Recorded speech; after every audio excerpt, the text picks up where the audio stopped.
On, we're rolling, shots up, we're golden. Spin that bottle in the frame. Welcome to the game.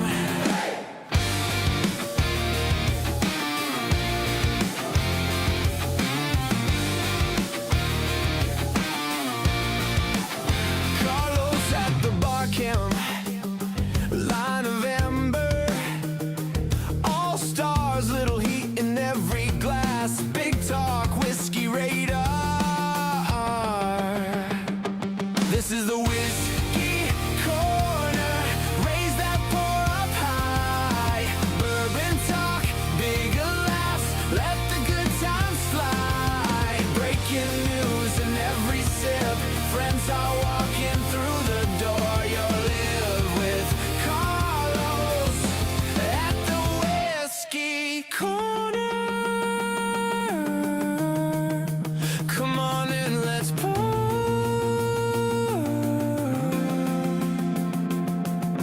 Single malt, right, new drop, headline. Grab a seat, lean tight. We go live in fire. This is the whiskey corner. Raise that pour up high. Bourbon talk, bigger laughs. Let the good times fly. Breaking news in every sip. Stories spill into the floor. You'll live with Carlos at the whiskey corner. Hit that glass, let's pour.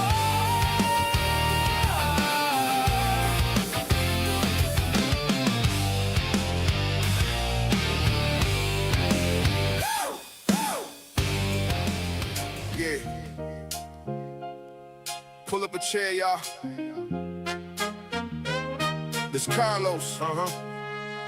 Welcome to the whiskey corner. Yeah.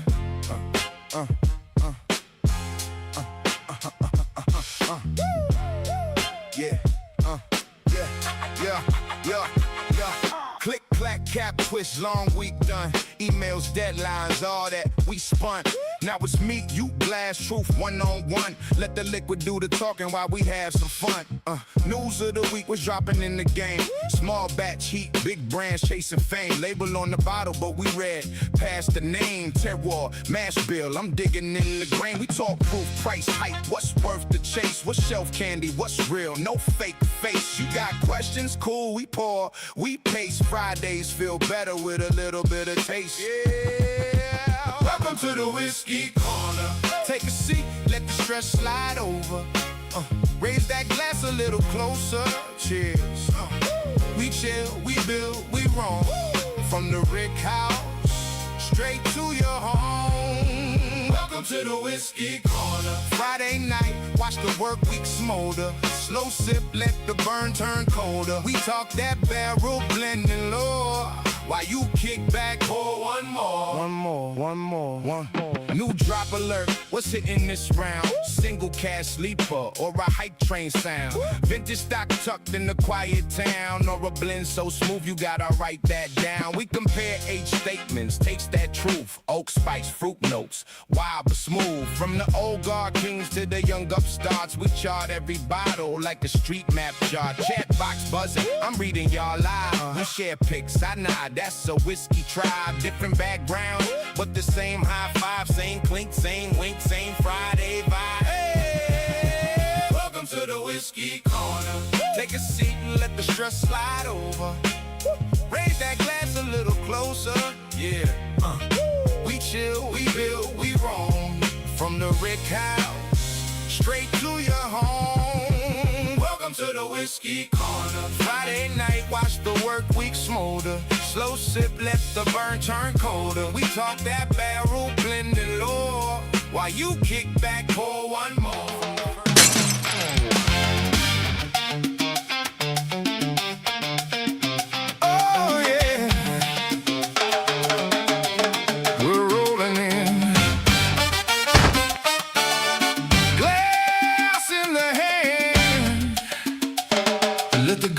Time spin.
and go.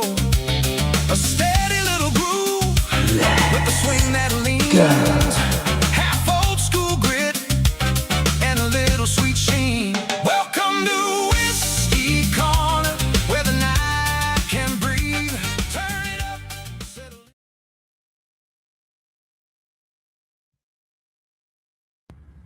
What is up? Hold on. Let me put myself front and center. What is up, everyone? How are y'all? How is everyone today? How to put my my desk down a little bit. What's up, everyone? It is Friday. Can you guys hear me and see me good? I always have to ask because you never know. You never know with these live streams. Appreciate everybody that's already here. You guys are all awesome. Let me know if I'm coming through okay. All good. Oh, what's up, Pizza Warlord? How you doing, brother? Love the opening music. Thank you, man. Thank you. Appreciate it. All right. So it's another Friday night, and we got some stuff today. We're going to talk about controversial whiskey topics. Or, yeah, controversial whiskey topics. That's how you say it, right? It's going to be fun. I think so. You guys know I love all the controversial stuff. I do. I love it. But we got to keep it respectful, right? Everybody's opinion is everybody's opinion. You know, we could play around a little bit, but, you know, no hurting feelings. So that's going to be good. We are also going to do some live.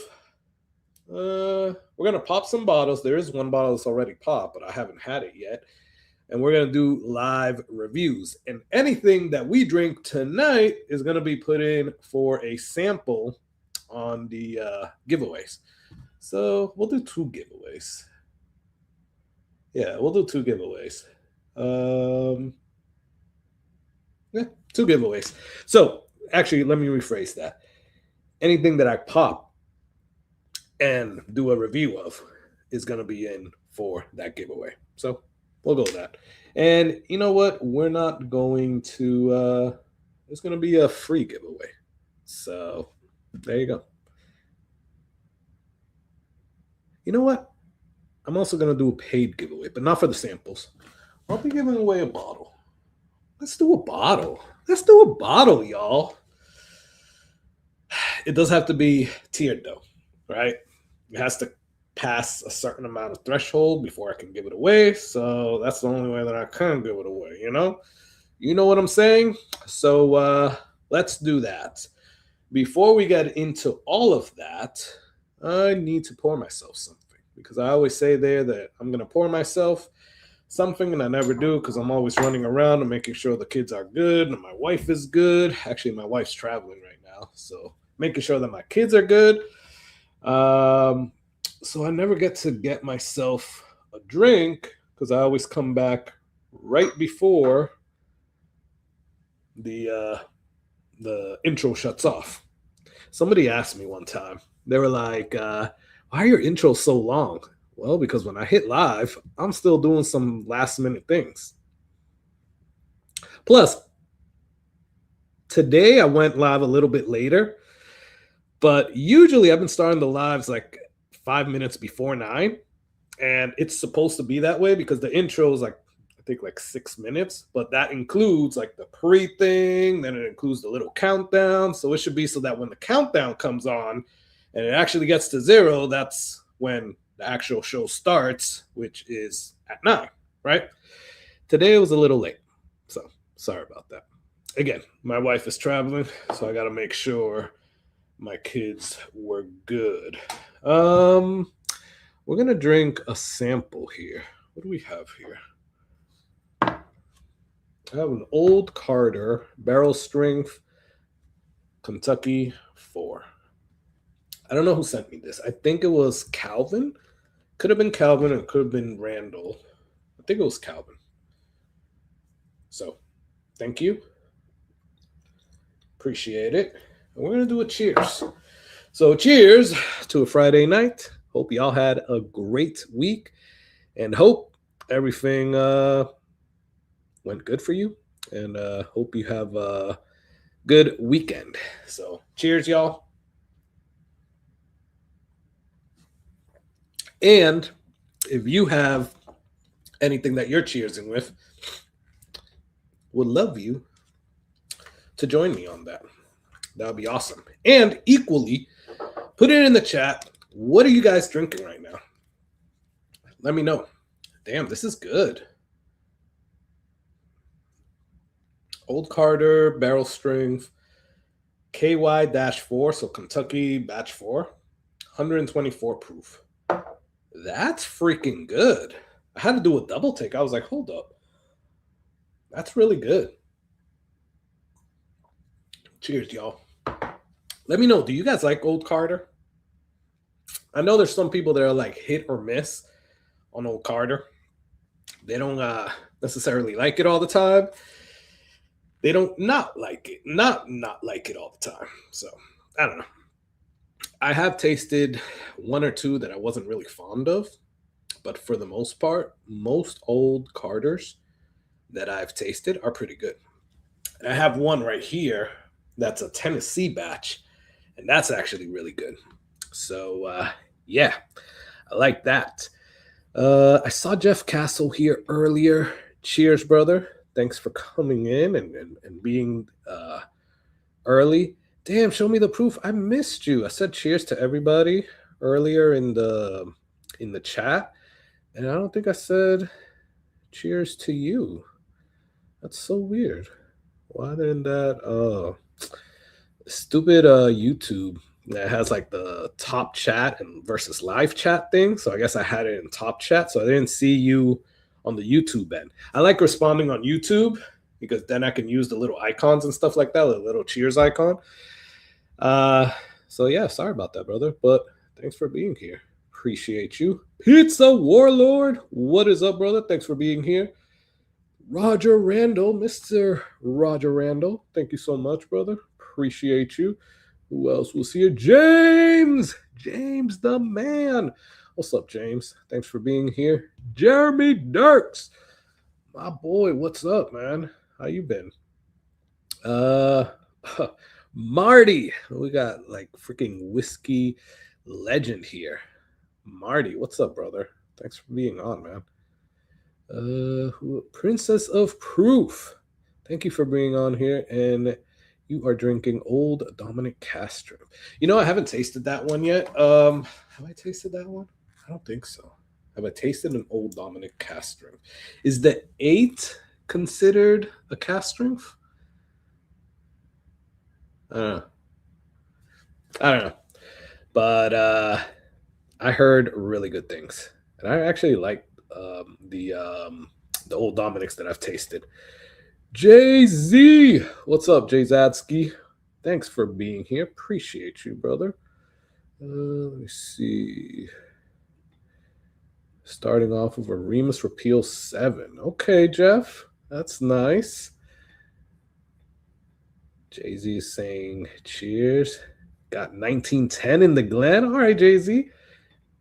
It is immaculate. Immaculate is fabulous. Okay. What's up, Enrique Sanchez? Enrique Sanchez. I thought it said Enrique. What's up, brother? Thanks for being on. And he is enjoying. Ooh, Blanton straight from the barrel. What's the proof on that one, man? Scotty, what's up, Scott? Appreciate you jumping on, man. Love it. What's up, Randall? Thanks for being here, brother. Appreciate you. What is up, Keith P? You are awesome. Thanks for being here, man. Did I miss anybody? I think I got it. Oh, Arthur. What's up, Arthur? Thanks for being here. Appreciate you, brother. All right, guys. So I think I caught up there. Thank you, everybody, for being here. Like I said, we're going to do a free giveaway later on. You're going to have to be here for that, by the way. So we'll do that. We'll split it up, actually. We'll do 2 free giveaways. So 2, I plan on doing 4 live pops. well, 3 live pops, but 4 reviews because one's already popped, and I'll tell you why in a second. But then we'll do that, and I'll split it up into 2 free giveaways, right? I'll put a word or later. You guys will put that word, we'll spin that, and somebody will win 2 of these, and then the other person will win 2 more. So there we go. Now, I just decided I'm going to do a paid giveaway as well for a bottle. Problem with that is, well, not the problem, but the only caveat with that is that it has to get to a certain amount. So we need to get to that amount, guys. I'll open up the tier for that. So I'll get the bottle real quick in a second, but I'll open it up. If you guys are interested, let me know, and we can definitely do that. But I'll get you the bottle in a second so you guys can see what bottle that is that we're going to be giving away for some lucky winner. So we're doing bourbon controversial subjects. All right. You guys know I've been loving the controversial stuff lately. You know what it is? Like here in the Tampa community, there's a lot of people with different, let's just say, different opinions.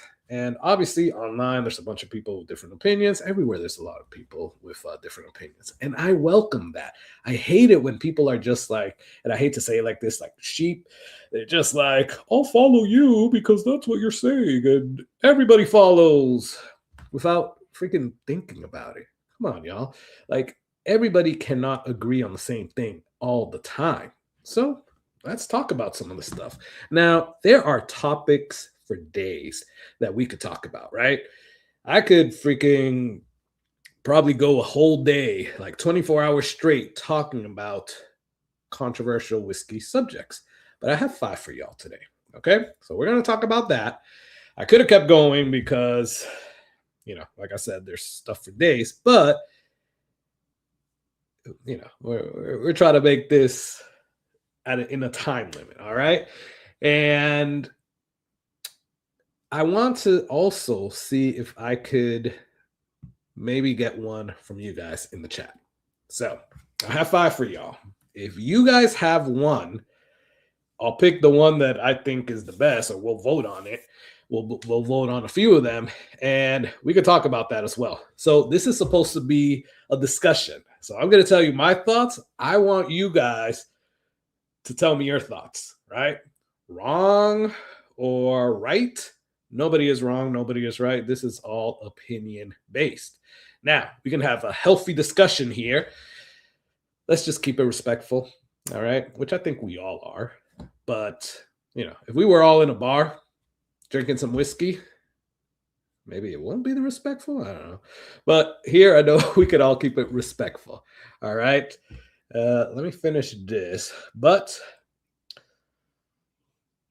cheers. This is really good. Cheers. I don't know why I stopped at just a little bit, but let me show you what I'm thinking about giving away. So give me a second, because I got a lot of floor whiskey here, and I'm trying to find it. Huh.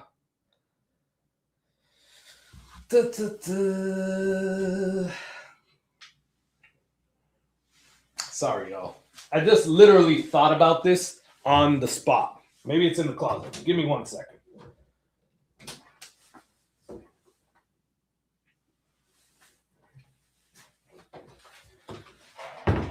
I don't see it in the closet. If I can't find it, can I give it away? What the hell? Well, I'll tell you what it is. And I'm sure I'm going to find it. It's just that here on the spot. Oh, there it is. No, that's not it.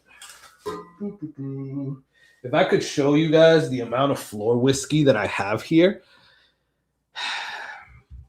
Like I said on the last live stream, I haven't had time to sit here and put a list together to start selling some of these bottles. Obviously, they'll be for sale for a lot less than what I paid for it, but I'll still start selling them because I'm not going to get through all these bottles. I need space. All right, I'm gonna look one last time, and if I can't find it, then we'll just talk about it. I feel like Matt at Whiskey Wisdom right now. You know how he always turns around and he tries to find a bottle. So I don't know if he's on right now, but shout out to Matt. Love you, brother. Oh man, this is crazy. I swear I've had that here. Well, we're not starting off right. All right. So it's a Crittendens cut above, right? Crittendens cut above that we are going to give away. So if people are interested, right? If you put in for it and we don't get to that tier, I'll give you your money back. That's fine. But we have to hit a certain amount to be able to do that. So if you want a Crittendens cut above, and I'll definitely try to find the bottle. It could be in the closet. I just didn't look too well because I had to turn on the light. But if anybody is interested and they want to put in for that, then you guys are more than welcome to do that. Again, it is tiered, but we are doing the 2 free giveaways as well. So stay tuned for that. So what should I start with first? We're going to do the live bottle review first, right? And I saw Calvin here. What's up, Calvin? How you been, brother? Thanks for getting on. Calvin B. I think you sent me this, man. Did you send me this or was this Randall? It was one of you two. Old Carter, batch KY4. Maybe it was Randall. But whichever one of you it was, I appreciate it. You are freaking awesome. All right, so here's the bottles that we have. Oh, that was you. Nice. Thank you, man. This is freaking awesome. I loved it. Obviously, I left myself some, but that's what I started off with. A little bit. All right, here's what we're going to do. So we got 4 that I'm going to try to get to. We might not get through all 4, but whatever. I'll still pop it and I'll still send it to you in a sample. So we got Booker's 2026-01. Haven't popped this yet because I wanted to do it on the live stream with you guys. We have Charter Oak, Finest Oak. All right. We have this new Evan Williams 250th anniversary or year or whatever. So it's the America 250th. It is 117.76 proof. That's awesome how if you get it, it's 1776, you know. Get it? America. So that's awesome. I literally just got that bottle in like 2 days ago, and I just took it out of the box today. And Jack Daniel's 10, batch 5. So this is the only one that actually hasn't, is not a pop, because I actually took this to a bottle share the other day, but I have not had it yet. I purposely did not drink it, only because my boy Dave from the North Tampa Bottle Club was able to get himself the new batch 14 and the new batch 12. And he gave me some samples of it. There's batch 14, there's batch 12. JD 14 and JD 12, the new batches. So that's what this is. So I took this 10 so that he can taste the 10 because he doesn't have the 10. So that's why it's popped, but I haven't had it. So out of those 4, what should we start off with? JD 10, Evan Williams, Charter Oak, and the Bookers. I'll leave it up to you guys. And we'll see. We will be there. A bunch of guys. I think you're talking about the spillway thing. Yeah, man, I wish I could go. Is that about spillway? Is that about spillway, Keith? I'm looking for that one. Oh, you're looking for which one? The Evan Williams? Oh, it's what's up, Urban Lover? Thanks for being here, brother. Appreciate you. So James says Charter Oak. Calvin says Evan Williams. Eric says Bookers. Damn. Okay. Let's hit that button for support. Appreciate you. Yes, please hit the like button. So we got America.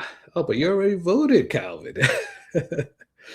Yes. Okay, we got 2 for Bookers already. 3 for Bookers. Yes, the Spillway and Evan Williams. Ooh, 3 for Bookers, 2 for Evan Williams. Nobody for the JD10 and only 1 for the Charter Oak. All right, let's see. All right, then we'll do the Bookers because those were 3. So, live pop and review. Ooh, Jeff said JD10 at the end. Okay. Damn, you're going to be there too? Damn, I'm going to miss that. So the reason I can't go to Spillway is because it's the same weekend as my younger son's birthday. We always do stuff with him for his birthday. So, yeah. And that's his birthday weekend. Because his birthday is, I'm not going to say exactly the day, but it's that weekend, let's just say. So we're going to pop it here. I love that pop. That was awesome. All right, y'all. Let's get a little fancy. And I'll pull out the little pinkies up glass.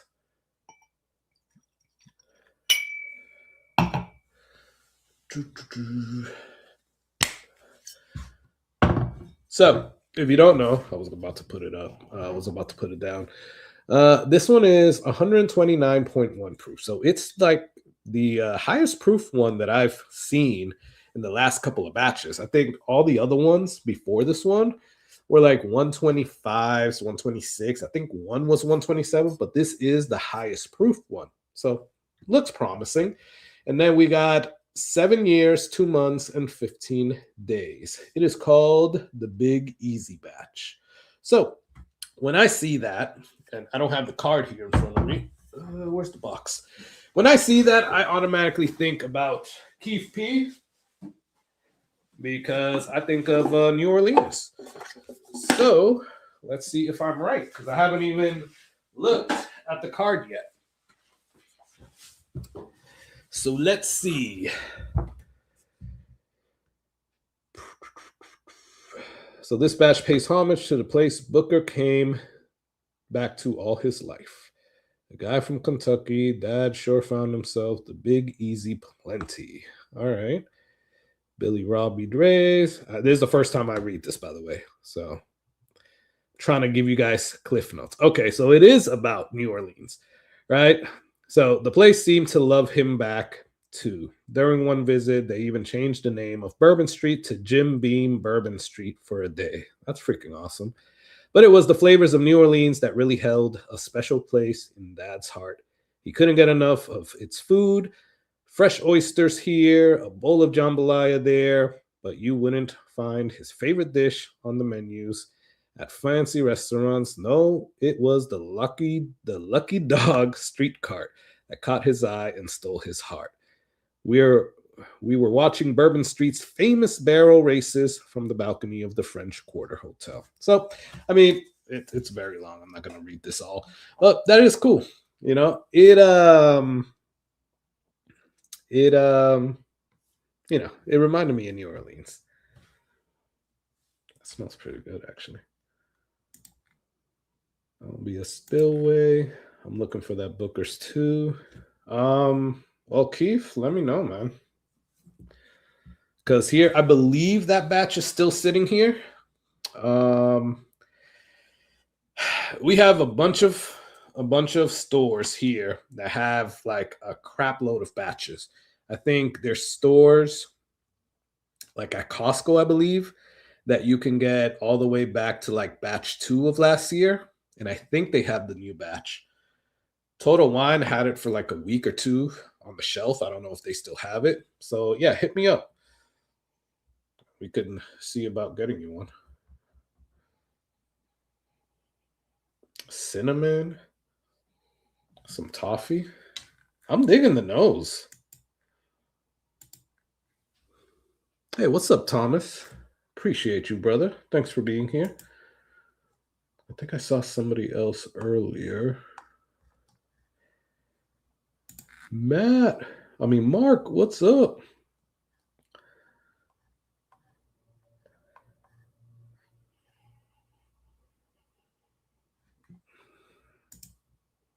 So I am getting a little bit of ethanol. I'm getting a little bit of like other baking spices like nutmeg. You're getting some cedar and a lot of wood, like oak, obviously.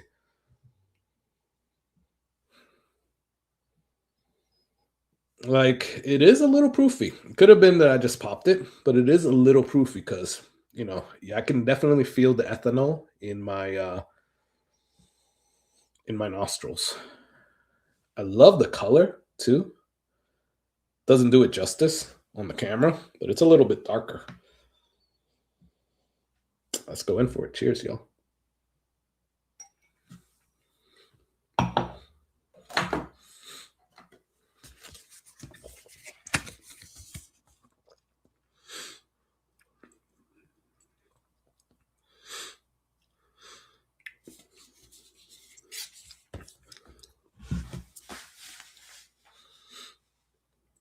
So the ethanol hits you at the top, at the beginning. You get some spiciness.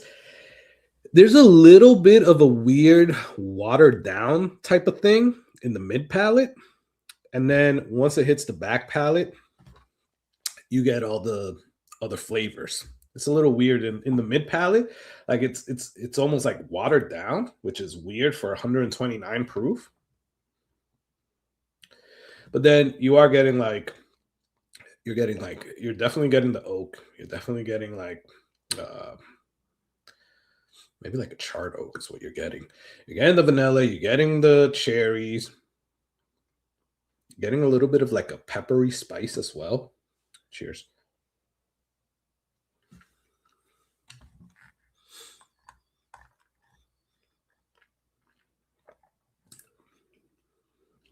It's pretty good though.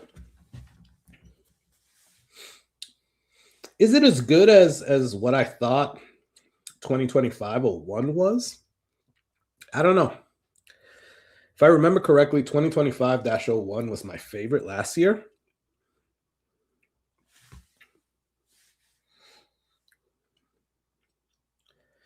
But I will say it could be power of perception, but it definitely does invite you into the feeling of like New Orleans. So, quick fact, I've never been to New Orleans, but I've had like Cajun food, obviously. And you know how Cajun food is a little bit spicy and stuff like that. With the spiciness in here, because you get a little spiciness at the beginning, at the front palate, and then towards the back of the palate as well. You get a little bit more spiciness. So it kind of like plays well there. Cheers.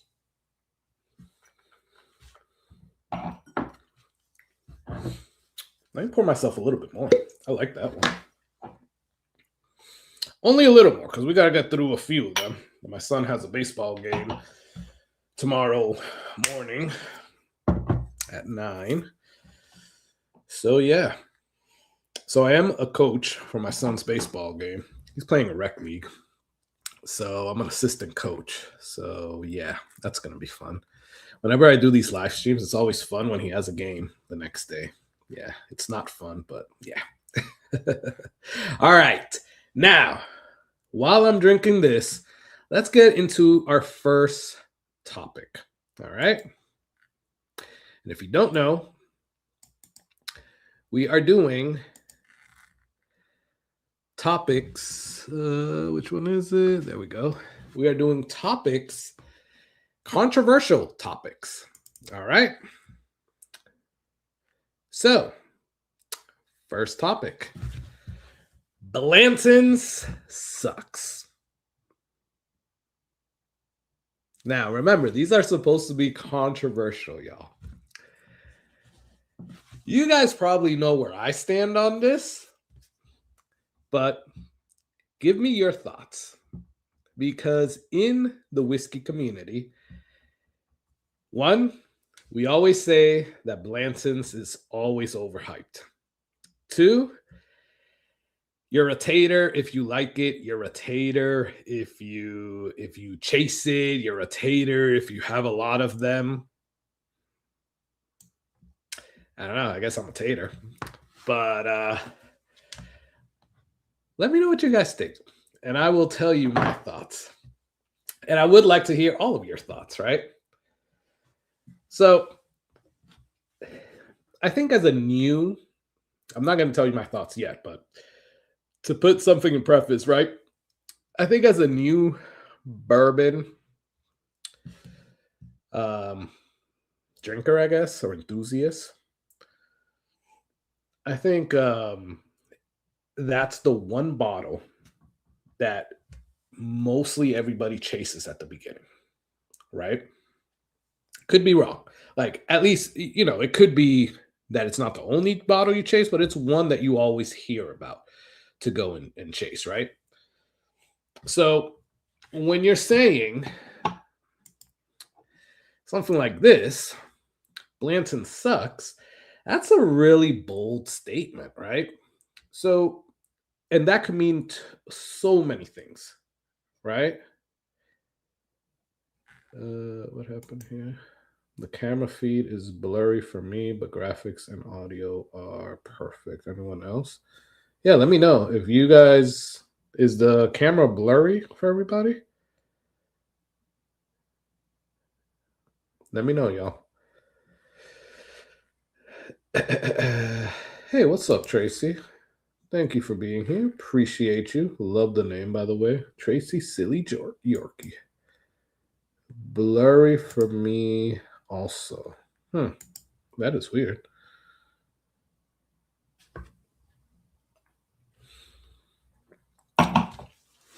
Please hold.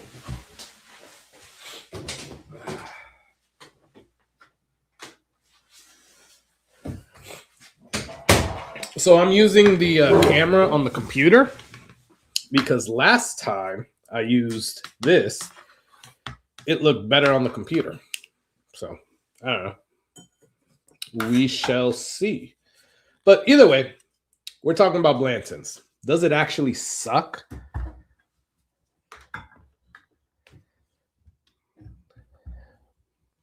It can't suck that much, personally, I think, if so many people chase it. I just feel that saying it like that is not giving it justice, right? When you're saying Blanton sucks, that can mean so many things. It sucks. The juice sucks, right? It sucks hunting for it. It sucks overpaying for it. That is such a blanket statement, right? But I don't know. So you guys have shared your thoughts, and then I'll share my thoughts. Love it. I may have stopped by this a lot, but I still love them. Okay, Pizza Warlord. Now you're talking about the Bookers. All right, let's get down. Let's get down to. Okay. Here we go. I actually really like Blanton's. Definitely in my top 10. Okay. Now, James, is that any Blanton's? Are you talking about the single barrel? Are you talking about the straight from the barrel, the gold? Which one? Or just any of them is in your top 10? I am a fan of Blanton's, but not for $99. Scott, I think at $99, I think it's my top end to pay for it, right? I don't need any more Blanton's for the time being, but if I were to go and get myself another bottle,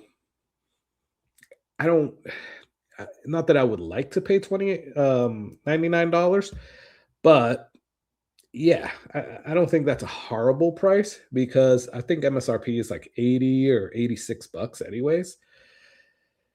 So my local Total Wine does have it for 100, by the way. Blanton is a good $50 to $60 bottle. Don't have it often now, but it's still a good pour. And I think it's a good pour. It's a great bottle at $50 to $60. The problem is now with like everything that's happening in the bourbon industry, and you know, I mean, how is Elmer T. Lee a freaking $90 bottle MSRP? That's crazy. You know, Tracy always said, "What up to you?" But cheers again.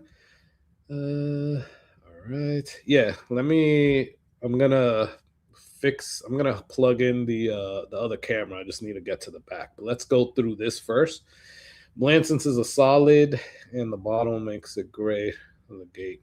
Yeah, exactly. Like it's a solid whiskey to go and chase. You're right, Sky.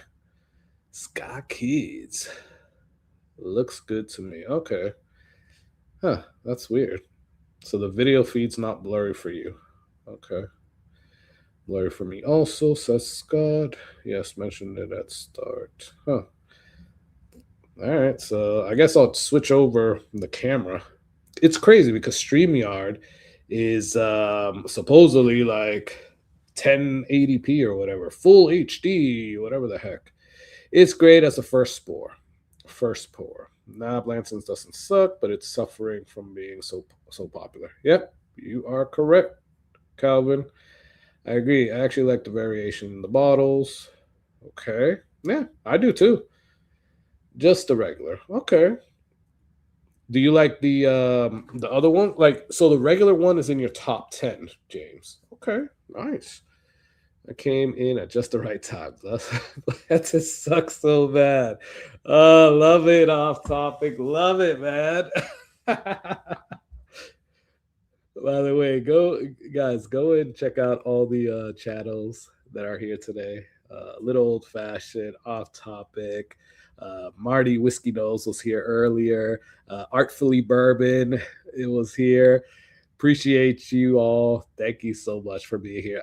I could have missed the channel. Sorry. If I did, please let me know. But yeah.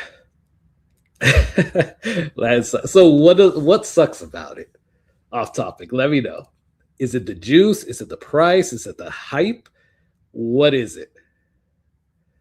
That is good, but not at 90. Too many better options. And yes, blurry. Okay, cool. So it is blurry. What's up, Mike Brock? Major Zero, what's up? Go and check out Major Zero. Always an awesome dude. Appreciate it. Thanks for being here, Adam. You are awesome.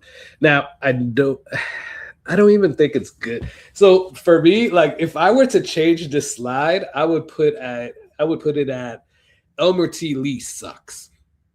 And to explain that, I will tell you that I don't like the juice in Elmer T. Lee. It's okay, I guess. Okay. Maybe not that I don't like it. It's okay. Is it worth the hype? Hell no.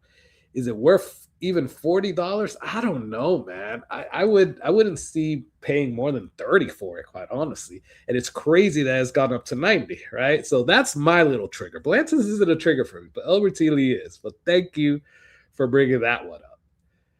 BT store picks all suck. Single barrel, they're off profile track. Wow, tell us how you really feel, Usodian. All right. Hey, what's up, Doc? Thanks for being here, brother. I appreciate you. Thank you so much. So, what do you think, Doc? Do you think Blanton sucks? Let us know. Blanton is quality bourbon. I will only pay retail for it. It's one of the most recognizable bourbon. Yeah.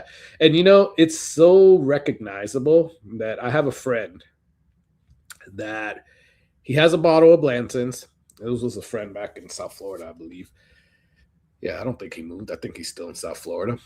At that point, he only had one bottle of Blanton's. He finished the hell out of it. It was the single barrel. He finished it. And in South Florida, at that time when I lived there, it was hard to get Blanton's and also very hard to get some of these allocated bourbons.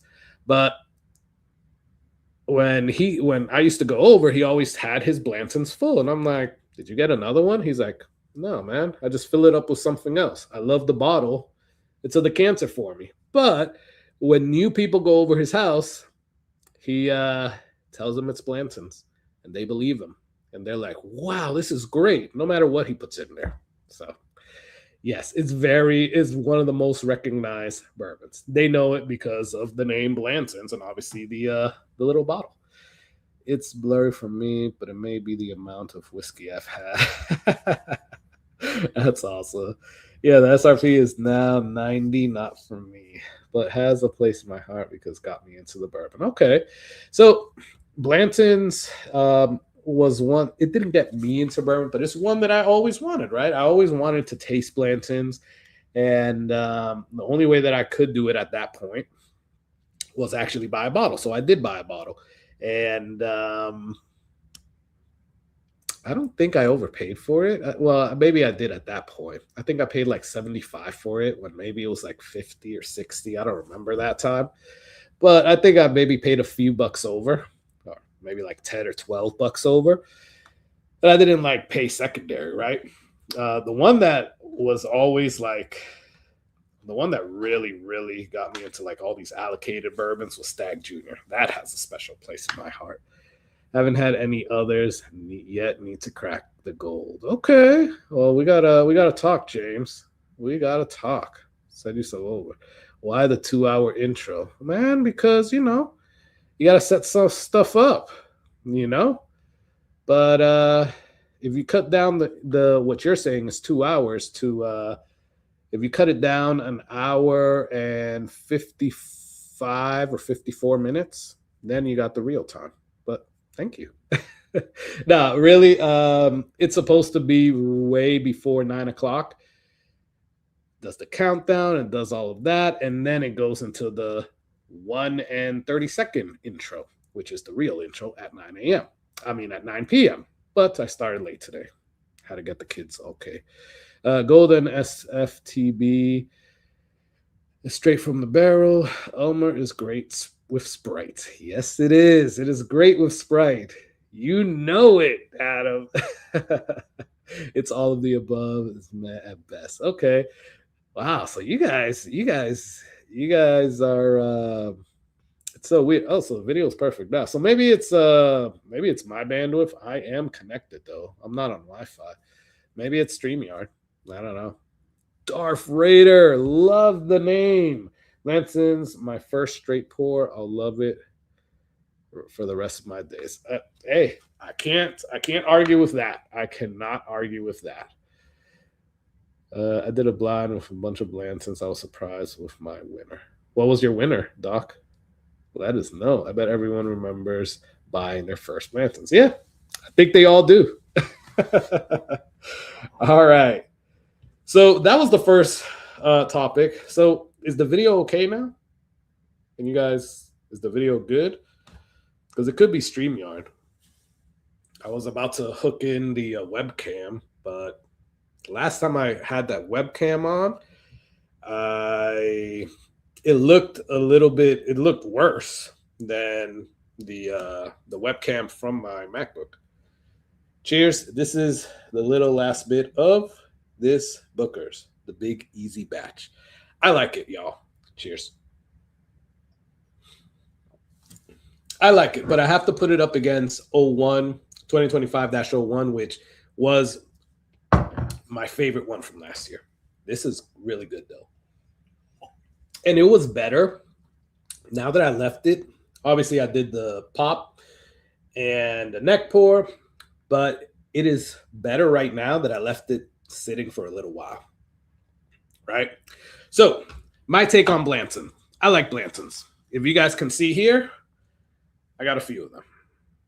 Straight from the barrel. I have 2 golds over there. I have a black, and I have a whole bunch of them.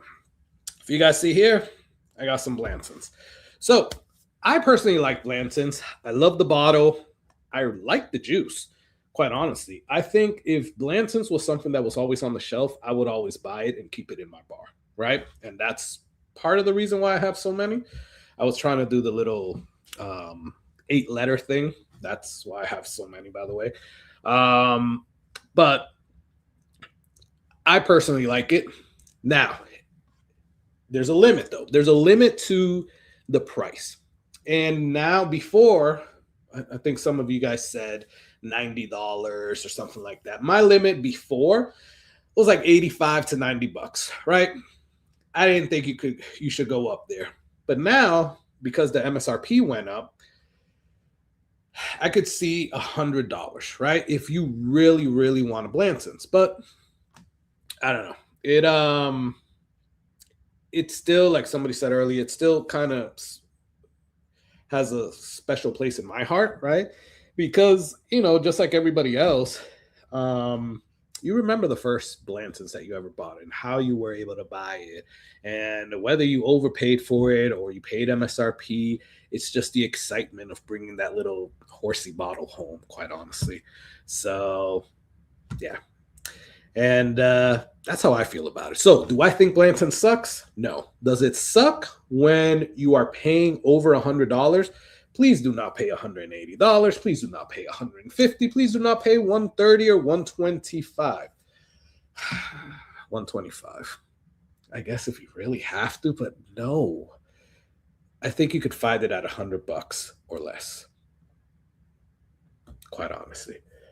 So anything over 100, I wouldn't pay that. So that's where I think it definitely sucks. That's how I feel. All right. Let's move to the other one. And then we can pop another bottle. And then we'll get into the free giveaway. The first free giveaway. All right. So which one do we want to talk about now? I have these all here. You know what? I'll just pick one.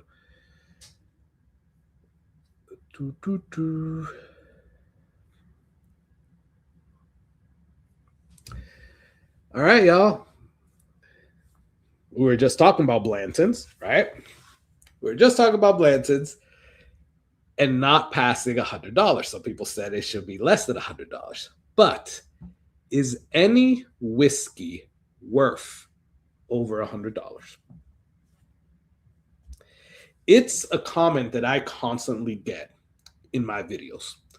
Anytime that I do like a whiskey haul video or I talk about a bourbon or I review a bourbon and I say the price, there's at least one comment that says, I wouldn't pay anything over $60 or over $70 or over $80 or over $100.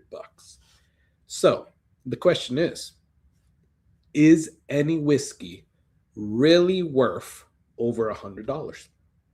And as a side note, how much is too much? If it's not worth 100, how much is too much then? What is your limit?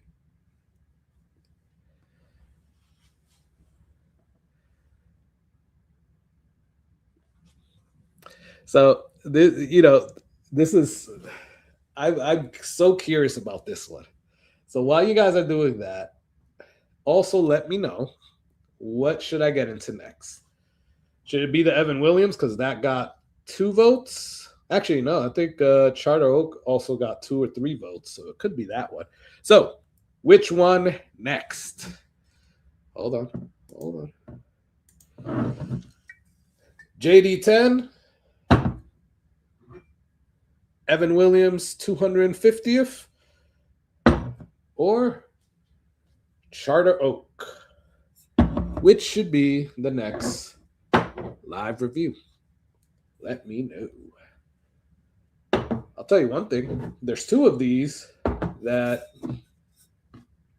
actually 3 of these that were under $100.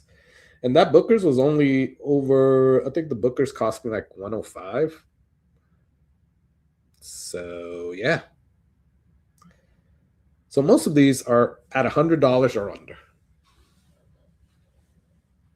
Actually, most of these are under $100. The Booker's is the only one that was $100. So all of these, I basically got them at MSRP. So, yeah. All right, let's see what people are saying.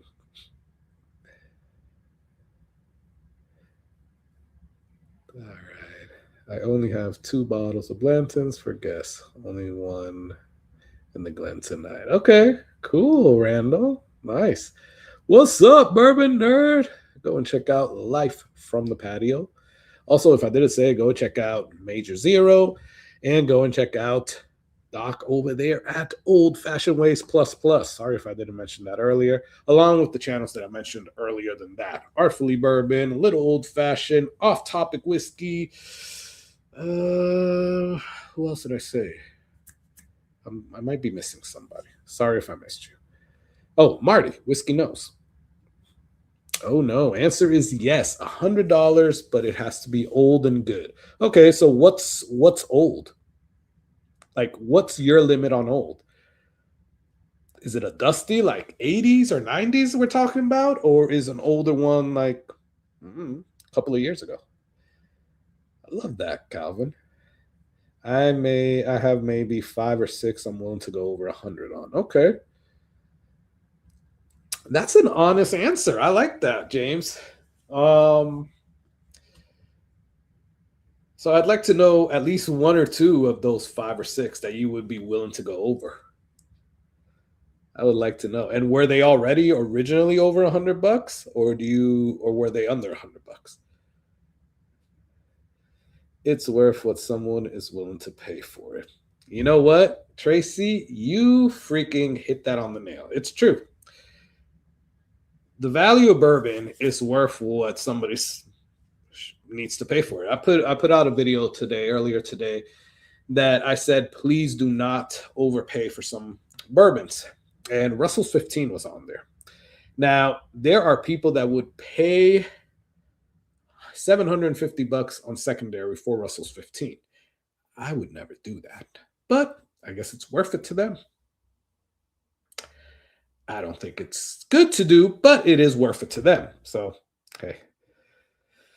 So this is a fun question for sure. Okay, so what do you think, Doc? There isn't much going on taste that is worth over 100. Okay, my answer, yes, but very limited. Okay. Use 100 method. Nothing over 100 and nothing under 100 proof. That's a good way of thinking about it. Okay. I think you're going to miss out on a few good bourbons under 100 proof, though. But I mean, I think that's a great answer, quite honestly.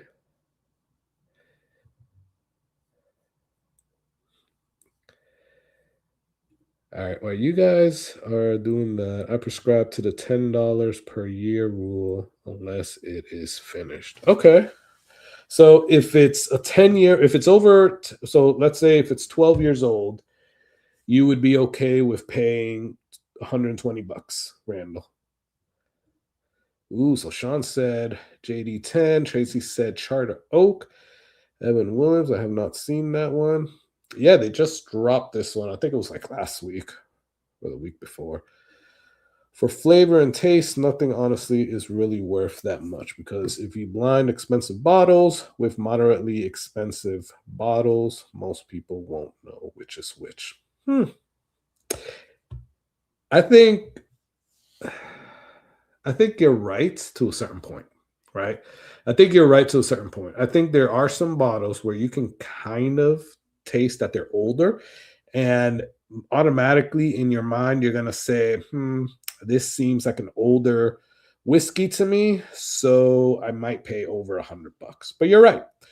Most whiskeys you can't tell if they're like, when people do blinds, right? You can't really, like, you have to be a freaking amazing whiskey blind taster to say that something is over $100 or under $100, or even say the price of what it is. Maybe if you know the bottle, maybe, but that's about it. So Charter Oak. So we got 2 for Charter Oak. Got 1 JD10, 1 Evan Williams. Ooh, 2 JD10. Definitely whiskey worthy of $100. Okay. So there is whiskey worthy of $100, over $100. All right. I think some of the Wild Turkey LEs are worth over 100. Not sure they are worth over 300. Okay. I agree with you on that. Definitely. I think 300 is a little pricey, man. And I love Wild Turkey. I guess I don't love it that much that I'd be willing to pay $750. I suspect people may also consider their personal budgets when deciding what to spend on a bottle. Yeah, Tracy, you are freaking hitting it on the nail. That is so true. Because one, you said that it all depends what somebody is willing to pay for it. Two, it all depends on their budget. You're right. If somebody is a freaking billionaire and they feel fine with paying, I don't know, $2,400 for a Pappy 23, more power to them, I guess. For collectability, there are many worth over 100. Okay, even Blantons, because, yep. Yeah, you're right. So that is true for collectability, right? These are so broad, right? That you have to kind of like think of different ways of answering it, right? There is one that's not that broad, though, or maybe two of them. So we'll get to those in a second. So still Austin Tanager, 150, worth it. Jack 14, 150, worth it. I've had a few others that I would pay over 100 for. Okay. And I agree on both of those for you, with you, by the way. JD10. Okay, we got 3 for JD10. I think that's the highest one so far. I agree with the comments that new bourbon drinkers don't really know the difference after years of tasting. Your palate does get better. Yeah. You can really taste garbage. Yeah, you definitely can. But I can tell you one thing, though. One little caveat that I will say to that is that, yes, new bourbon drinkers probably won't be able to tell the difference. But I swear that if I were to give a new bourbon drinker H. Derringer, they would kind of like shun off bourbon and whiskey forever, because that is so bad. It tastes like ammonia. Has anybody had H. Derringer? Do you guys even know what I'm talking about? Hold my beer.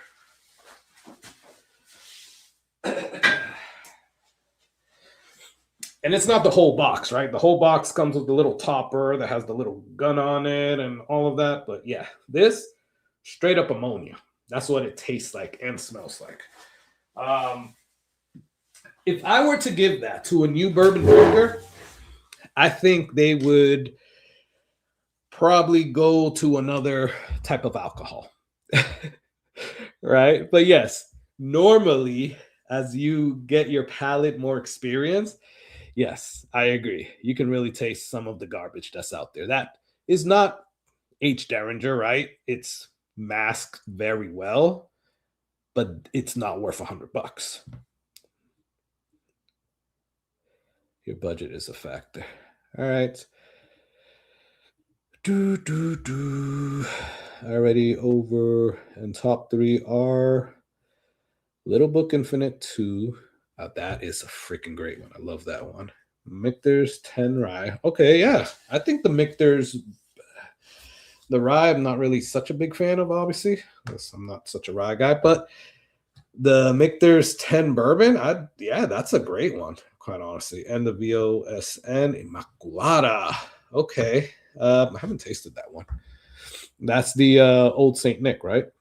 I haven't tasted that one. That's the, isn't that like the very expensive ass one? Rule number 1, we all know, but rule number 2, life is too short to drink cheap whiskey. There you go. That is definitely well said.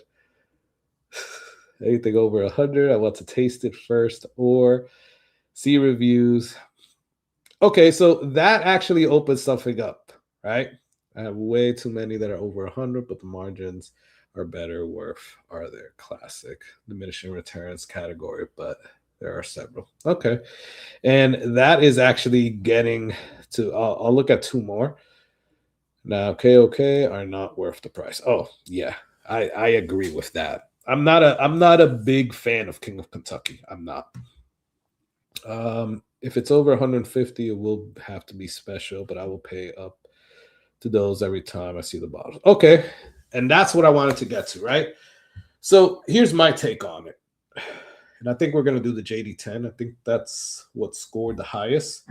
So let me start opening the JD10. Now, it's not pop.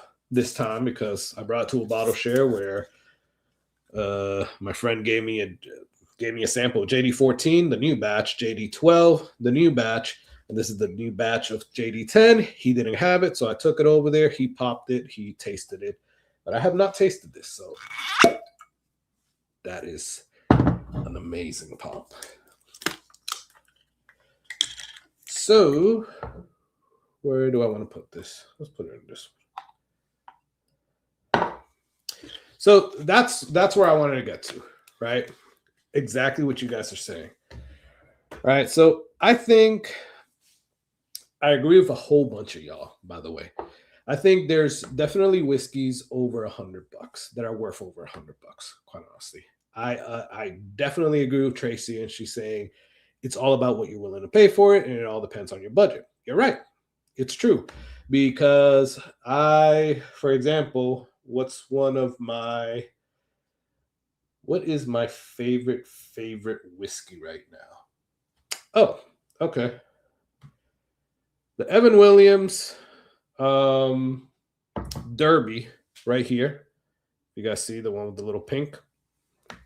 I definitely think I overpaid for that one. I paid $125 for that one. I think it was like $80 or $90, but I paid $125 for it, and I would do it all day, every day. If I could get that bottle again at $125, I would shut up and take my money.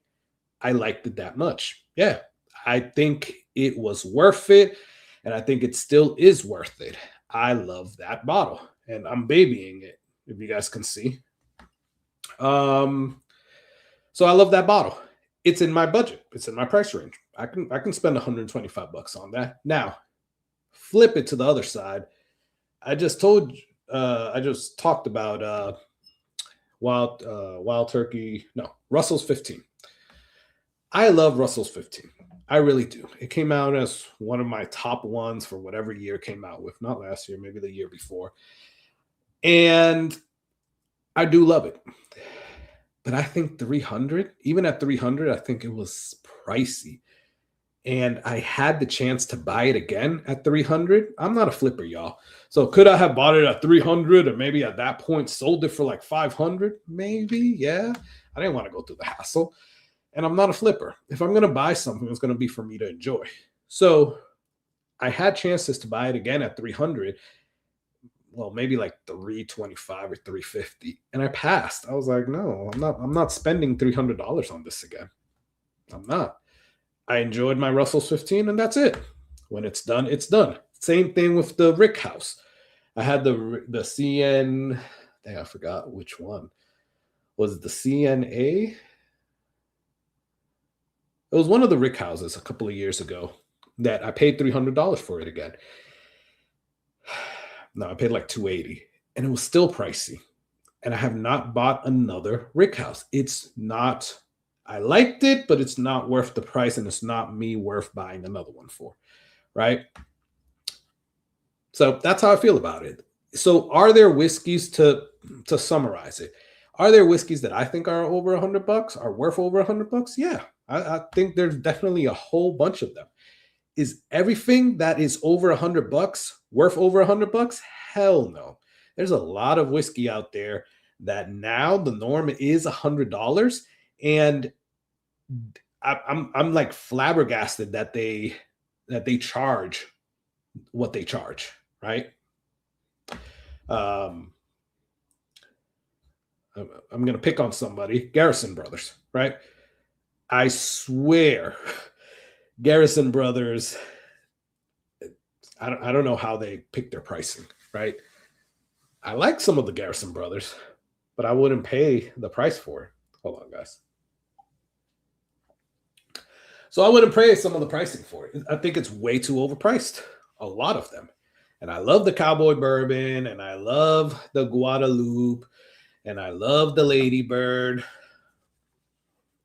but it's pricey. I wouldn't do it. So, yeah, that's how I feel about that. Well, thank you, everybody, for chiming in. That's awesome.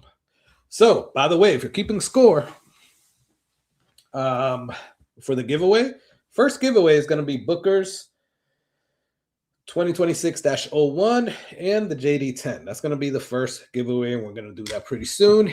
If anybody, I haven't seen any super chats come in. So if anybody wants to participate in the giveaway, I'm giving away a Crittendens. We have to get to a certain price point though, right? So every $5 goes to that if you guys want to participate.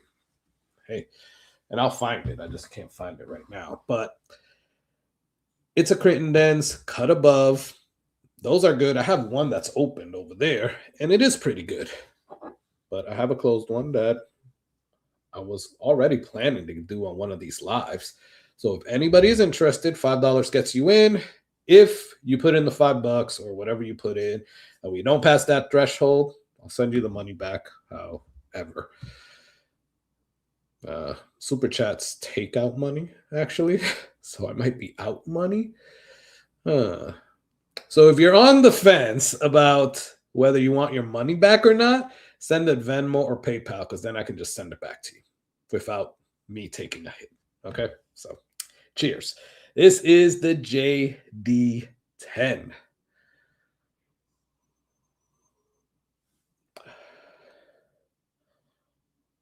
Now, year over year, I really like the JD10s. I think they're solid freaking bottles, quite honestly. Yes, the JD12 is better. Yes, the JD14 is better. But the JD10 has been freaking consistent. It's been a consistent, like, bottle, quite honestly.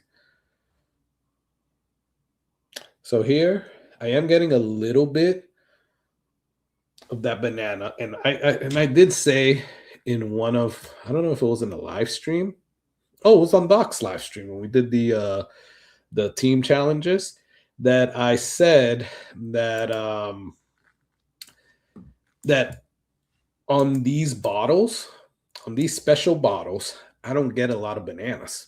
I don't. But I am getting a little bit of banana on this. Almost like a caramel apple, but like a stewed caramel apple as well. And the whole thing with like Jack, again, power perception. Every time I smell a Jack, and I know it's a Jack, I believe that I smell or taste the little charcoal filtering, right? Which I do like, right? It's not that it keeps me away from Jack. I love Jack Daniels, like their special stuff, right? But that like charcoal mellowing, I swear I smell it. I've been 50-50 on blind still. So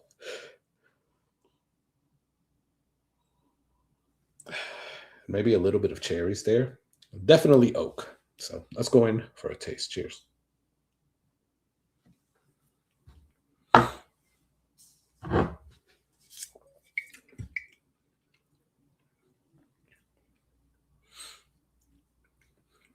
$97 proof.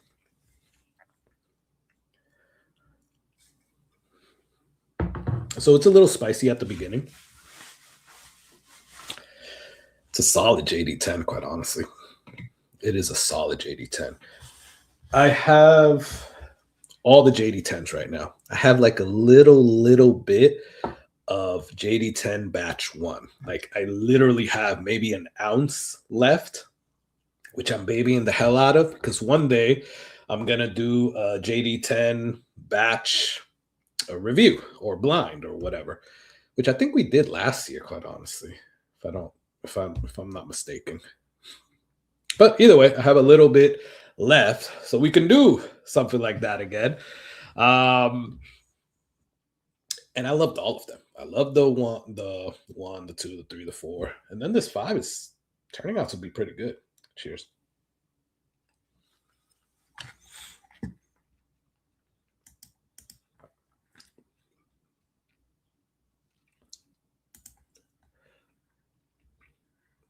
The Crittendens is the cut above. Yep. I like the JD10 I have better than the 12 and the 14 samples I tried. Okay. You know, there was, just cracked the JD10 batch 3. Nice. I like the batch 3. I really do. I think batch 3 was the one that came out in front for me. It was either batch 2 or 3.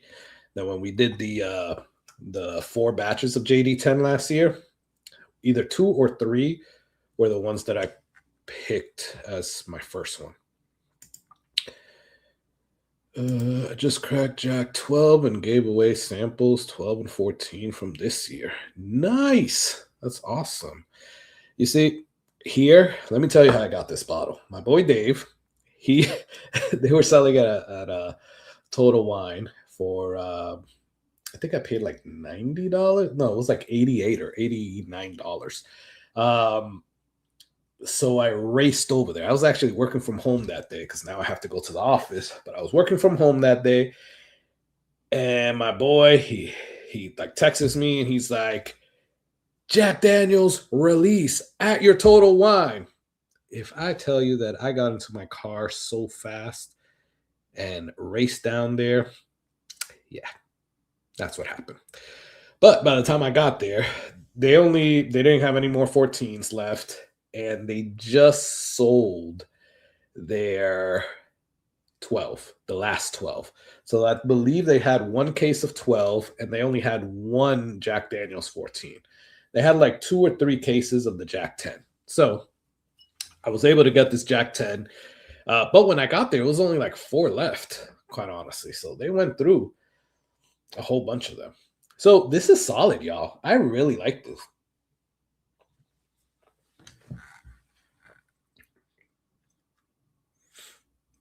You're getting that oak. You're getting that you're definitely getting that like Jack Daniels feel. Now, I am getting like a little bit, it's not peanuts, but it's like some type of nut. Maybe like a hazelnut or like a cashew, something like that. I really like this. Heroes Edition Coy Hill is the best JD value for $65. Yeah, those Heroes Editions were good. But what batch of JD10? Okay. The Heroes Edition are amazing. So, batch 4. Yeah, the batch 4 is solid, James. I like that one too. What's up, Tom? Cheers, brother. Everybody go check out the Bourbon Jerks. Tom is freaking awesome. Everybody saying, what's up to Tom? Cheers. Samples. All right, perfect. All right, y'all. So, and thanks for being here, Tom. Appreciate you, brother. Let me take this off, and let's get to our next one while I set up the word for our free sample giveaway. Let me move this from studio. Add this. Which one am I going to pick now? Oh, here we go. All right, y'all. This one is specific. So what I've heard around is people always asking, what is the best Weller, right? And right, this doesn't include like the Weller 18 or whatever the freak, or William LaRue Weller. This is like out of their rainbow, which I have the rainbow over here. What is the better one? And always the ones that get put up against each other are either Weller Full Proof and Weller Antique 107. So I'll tell you what I am, but I would like to know, and then let me know why. Is it the proof? Is it the taste? Is it the price? I think they're around the same price. Maybe not. But what is it that makes one or the other better for y'all? So do you like Weller Full Proof or Weller Antique 107? What are you a fan of? You remember how they you guys remember the Twilight movie? And everybody after the Twilight movies were like, Team Vampire, whatever the hell the vampire's name was. Team Werewolf, or whatever the hell the werewolf's name was. I didn't care about the movie, so I don't remember their names. But are you Team Weller Full Proof or Team Antique 107? What do you guys pick? And it's crazy though, because hold up, I'm gonna pull out the ones that I have here. So we all know that Antique 107 is obviously 107 proof. The Weller Full Proof, I believe, is it always 114? I believe it is. So it's 114. So they're not that far apart, right? They're not that far apart. Which one is better? And it is so, I'm going to turn on the lights, so sorry if it blinds people.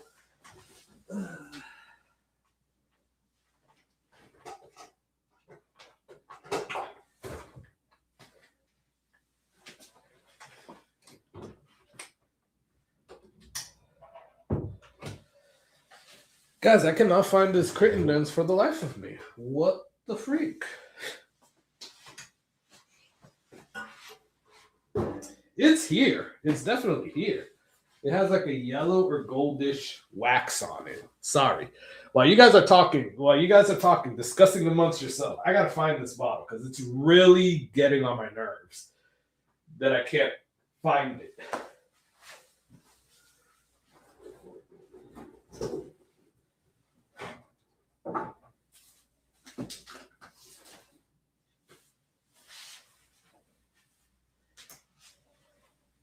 Oh, look.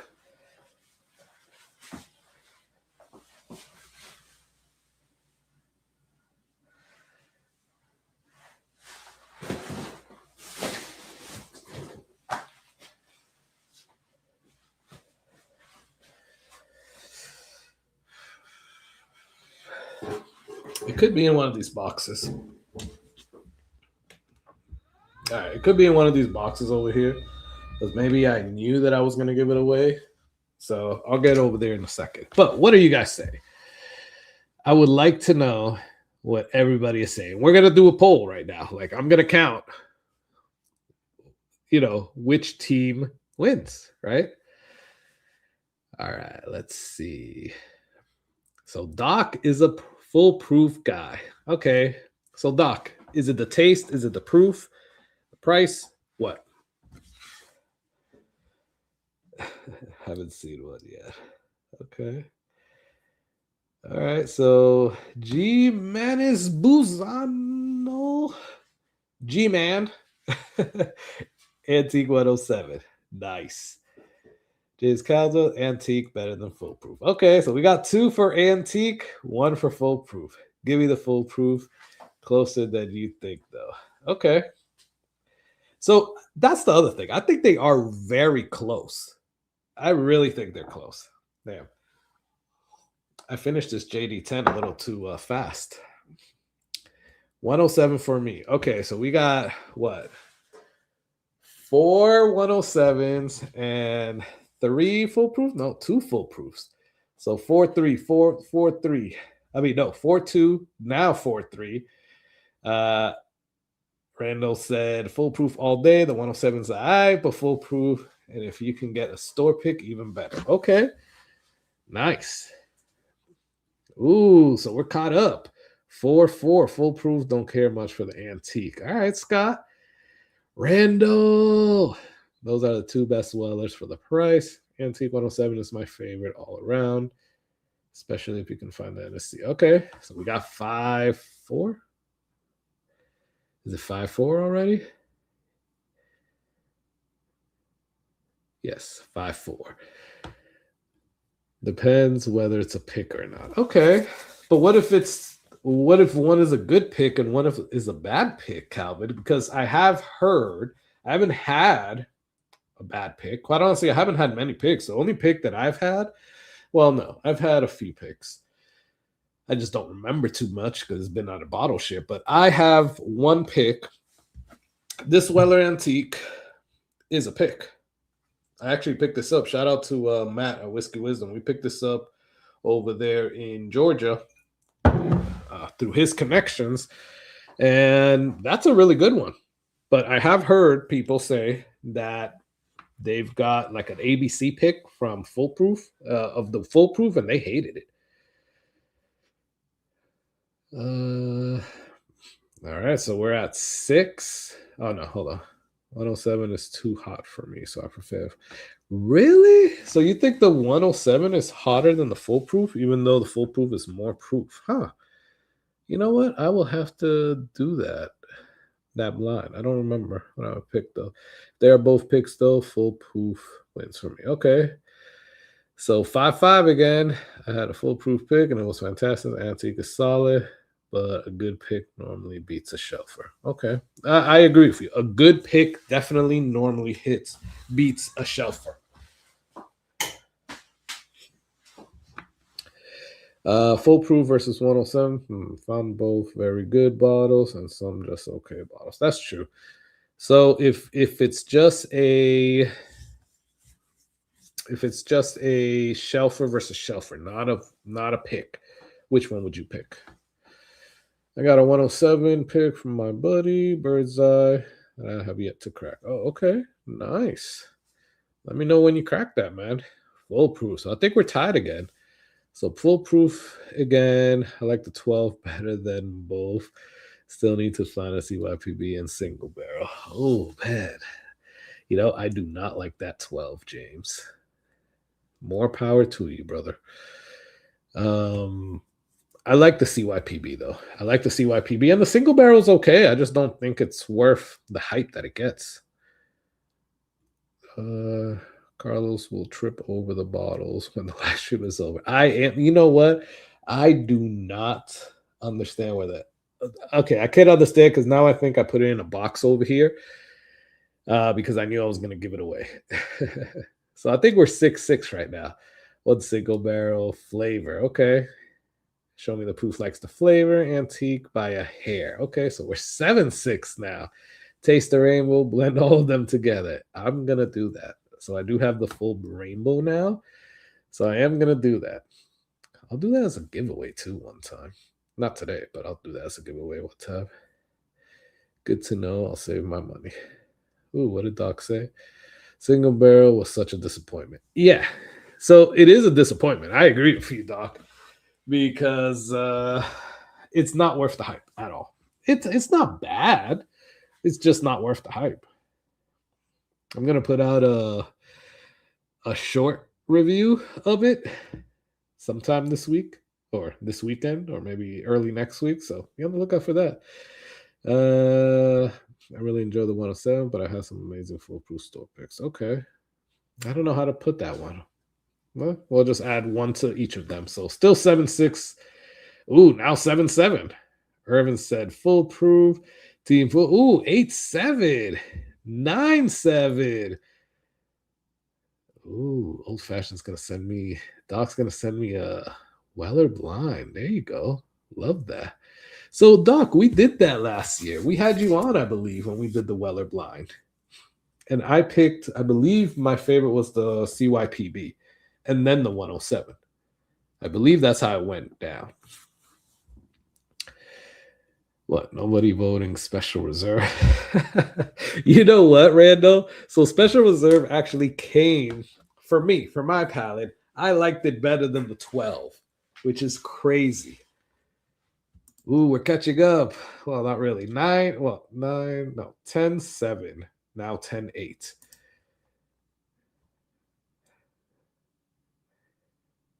Ooh, Dog has the Special Reserve and the Mellow Cone. Good price for the RR15. What is a good price? MSRP. $300, $350, I would say. No more.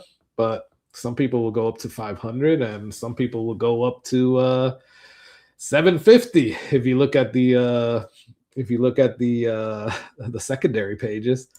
That's what they're going for. I'm sorry, the 107. Okay, so I think we're tied. No, we're 10-9.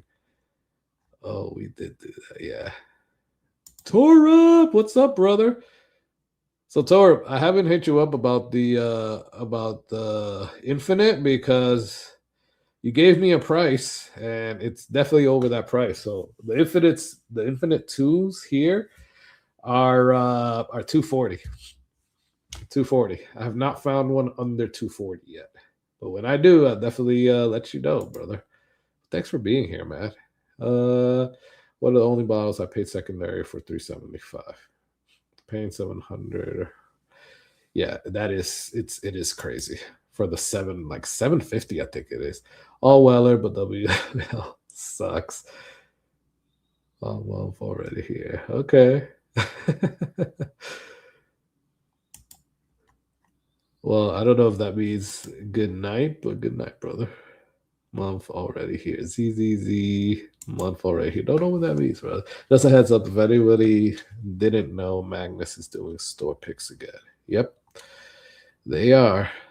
I saw my local Publix has store picks of that now. Cheers.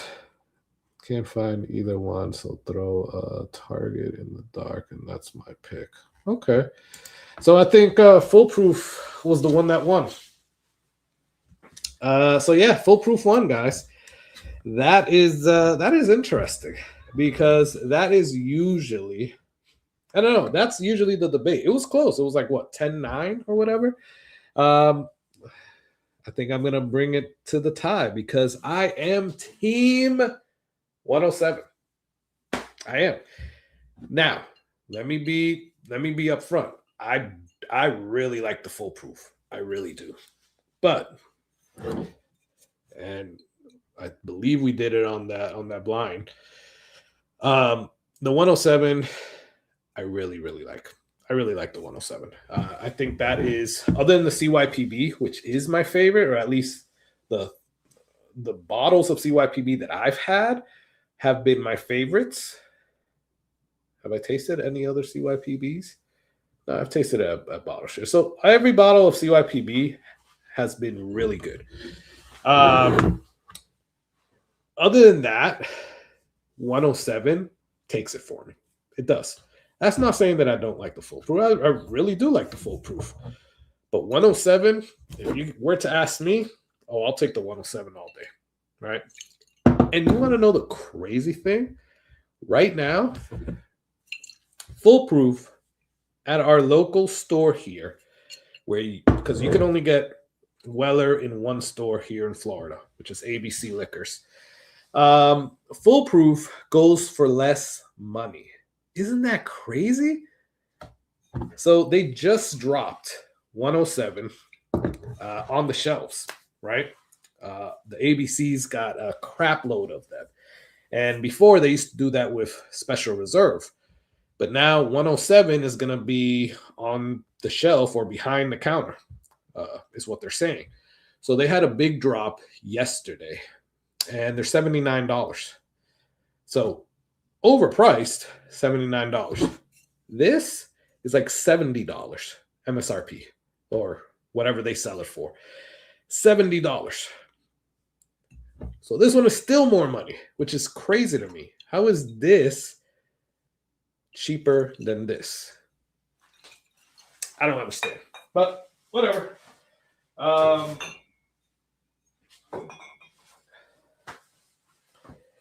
Yeah, I don't know. It's strange to me too. All right, guys.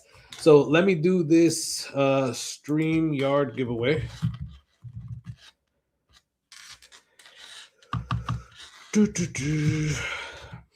And let's start doing the giveaways. And we'll move quickly through the other ones, by the way.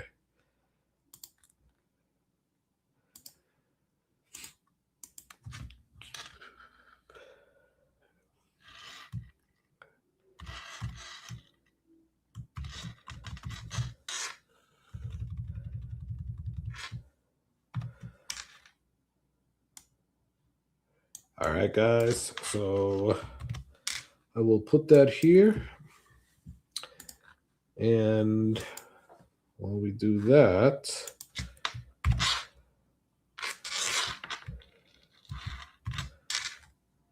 so in the chat, you have to be here to collect, though. In the chat, put hashtag JD Booker, and that's what you're going to win. You're going to win samples. A sample of this Jack Daniel's Batch 5 and a sample of this Booker's 2026-01. Put that in the chat, and that gets you in. It is free. Give me 1 second, because I need to find this bottle.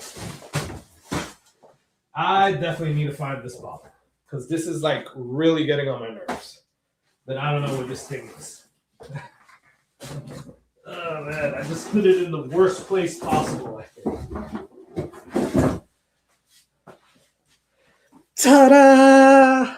I knew, well, I kind of guessed it was in there because I was like, where the hell is it? So here we go, guys. Finally found it. So this is the bottle.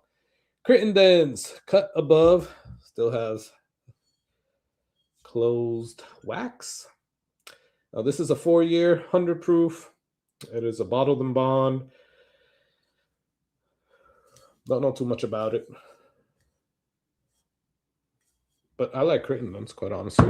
It's not a single barrel. The other one that I have over here was somebody's pick.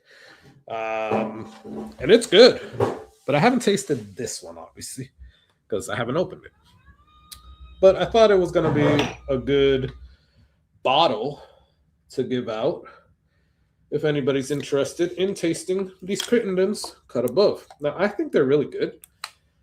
I've tasted, I don't think it was this one in particular. I think it was another single barrel, and it was good. I liked it. But I am curious. Whoever gets this, let me know. Let me know if it's good. And I'll actually exchange samples with you with the one that I have, because I am curious. So if you don't know, Crittenden's is out of Mississippi, I believe. Am I right? Yep. American history of being Mississippi's first bottled and bond bourbon.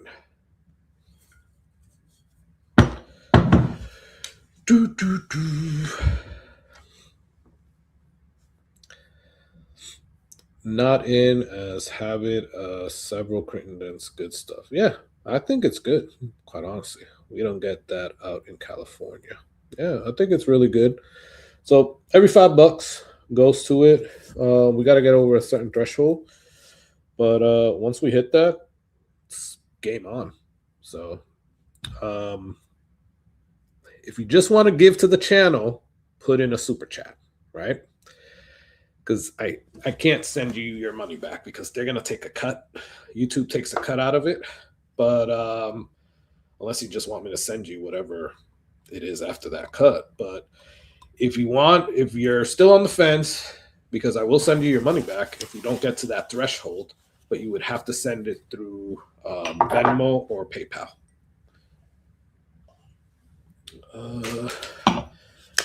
All right, guys. So Evan Williams or Charter Oak.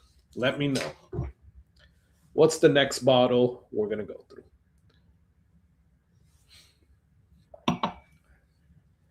Charter Oak. Evan Williams.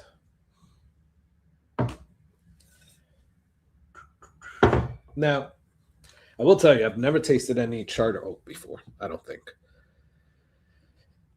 And my local grocery store just dropped that one. I believe it was last week or the week before that. $84 or $89, something like that. So good. Ooh, Calvin said Evan Williams. All right, Evan Williams. Evan Williams, 3-1, 4-1. I think Evan Williams took it. I think he took it.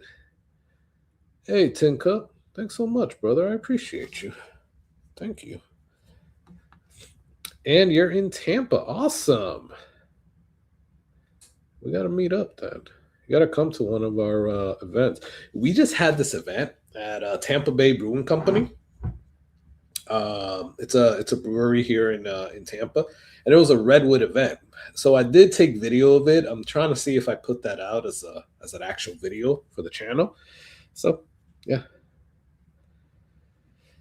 That would be cool. Damn, I just counted my Crittenden's 15 bottles, and it's not on the shelf here in Indiana. Got good friends down south. Okay, nice. Crittenden's 15. I haven't tasted that one.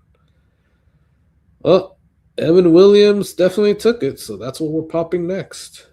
And obviously, those two are going to be the next giveaway. So I'm closing out this giveaway. You have about, I don't know, 30 seconds before I run it. And we'll see who wins. We got 22 entries. We got 33 people on right now. So that means some people didn't do it. I know some people already have a bunch of them. But if you didn't put hashtag JD Booker,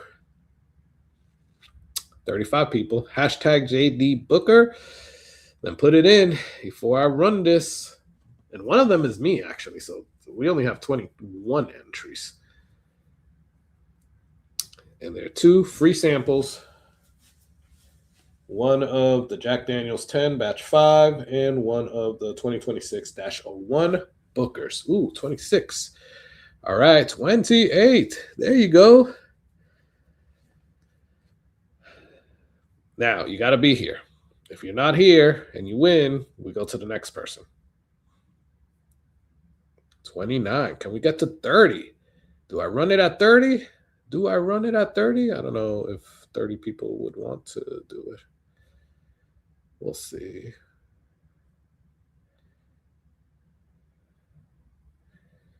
Bourbon Doctor. What's up, brother? Thanks for being here. Appreciate you. All right, did we get to 30? We did get to 30. All right. Boom. So I'm closing it out. Or, I mean, you have until I share it. Here we go. And we're going to draw it. Let's see who wins. Good luck, everybody.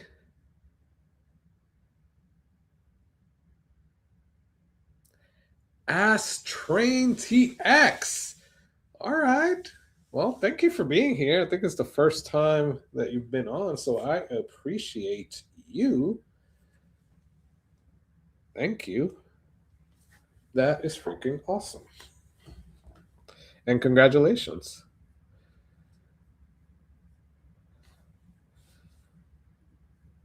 Jensen Baby, what's up?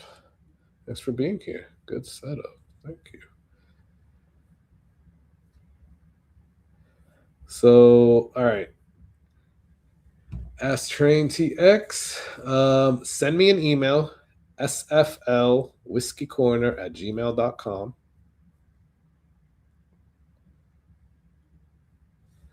Pizza Warlord, you sent me an email. A couple of weeks ago.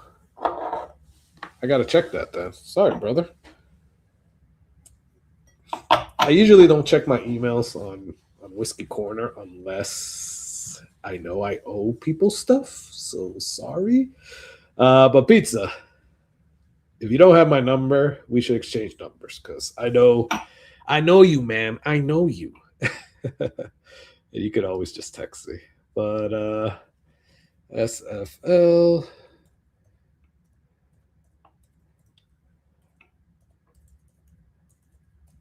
All right, S Train TX. Send me an email there, and I will look at it. And Pizza, I'm gonna look at your email then. Yeah, SFL Whiskey Corner. Did I spell it right? Yeah, SFL Whiskey Corner at gmail.com. Cool. And send me the yeah, just let me know that you won the Bookers and the JD 10. And I need your info so I can hand deliver it. Arthur will accept it for you, though. Send me stuff. Ooh, okay. Okay, Pizza. Yeah, I'll sorry I missed it, man. I'll look for it. Thank you, though. Perfect. All right, so we're gonna pop the Evan Williams. And let's bring up the next topic. We did 3 already, right? Yes, we did.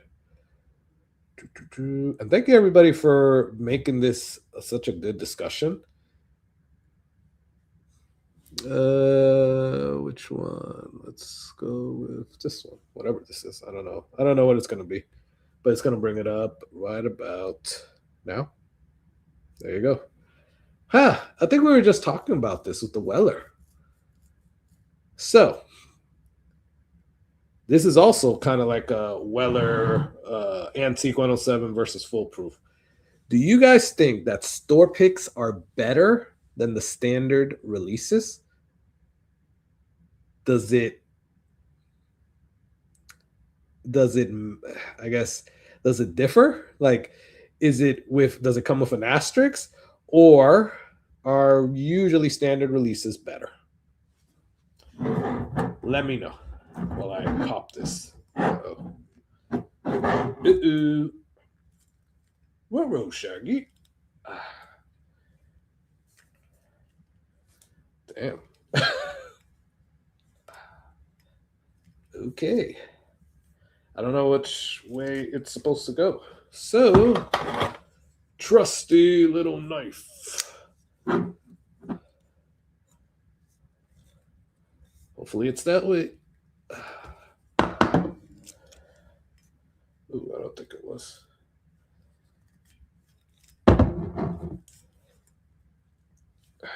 Damn.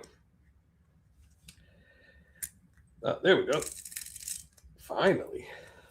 All right, so I'm going to take that off so that you guys can see me do this real quick. So, if you don't know, this is the new Evan Williams. It is to commemorate America's birthday, 250 years. Commemorative edition. It is 117.76 proof. You see what they did there? You see what they did there. 1776, right? Anybody? So let's read the little card. Folds of Honor to celebrate America's semi-quincentennial. We selected 250 barrels bottled at 117.76 proof. In honor of this momentous occasion, Evan Williams became Kentucky's first licensed distiller in 1783, the very year America formalized its independence with the end of the Revolutionary War. Evan Williams is proud partner with Folds of Honor to provide educational. Oh, that's just a thing. Well, they donate $75,000 to help to fund their life-changing mission. So that's cool. You know, cheers to 250 years of America. America. Let's pop this. That was probably the weakest pop tonight.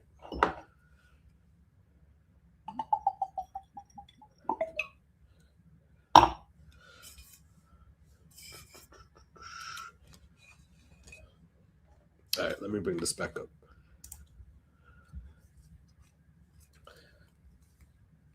So, store picks versus standard picks. What do you guys think? And I almost didn't put this one on here because I kind of think I know what everybody's going to go to.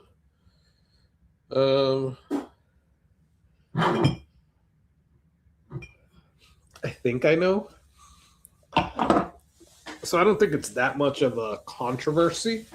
Although I did meet some people that go another route, right? So maybe it is a controversial one.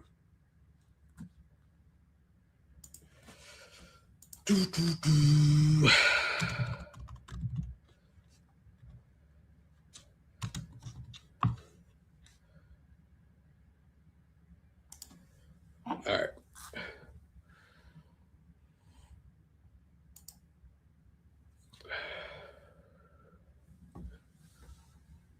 So the nose on this is like very, very fruity, but like a stewed fruit, if that makes any sense.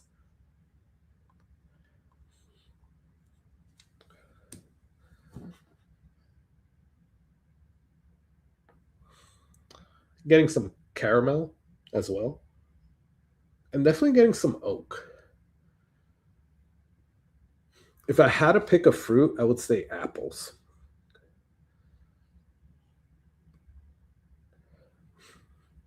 Almost like a caramel apple, yeah.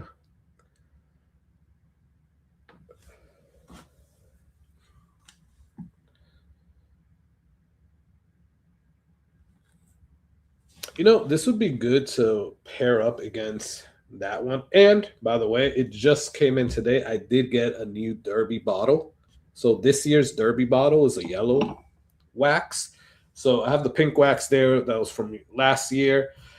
Can you guys tell that I like Evan Williams? I'm an Evan Williams fan. Even these um, single barrels at like 80, whatever proof, 86 proof, I think is what it is.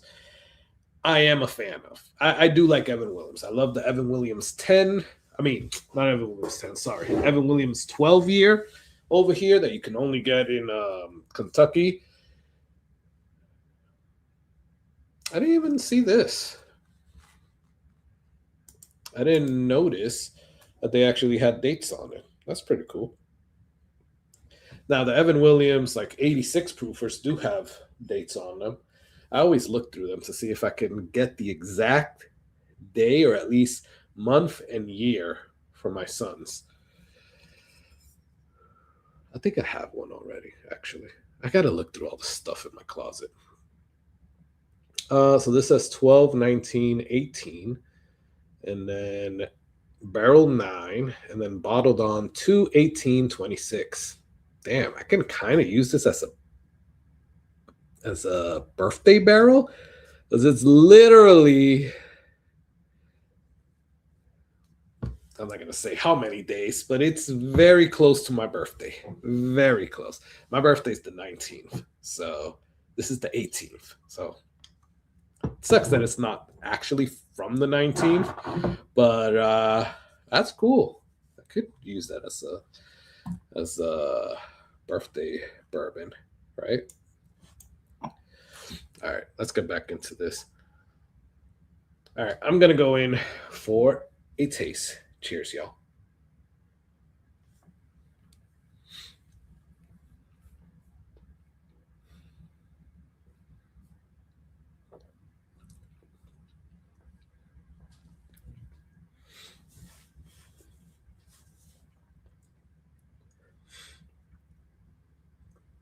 So you're hit with some spiciness, right? Like on the sides of your tongue, you're hit with some spiciness.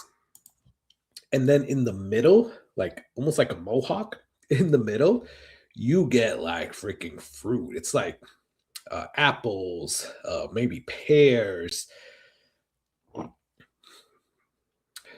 maybe like not peaches. What's that other one? It's almost like a peach. I just had it the other day. It's not a plum. I don't know. But almost like a peach, but it's not a peach. Damn, it's at the tip of my tongue. But whatever. You get that. You get a little bit of like a citrus note, but not too much. Cheers.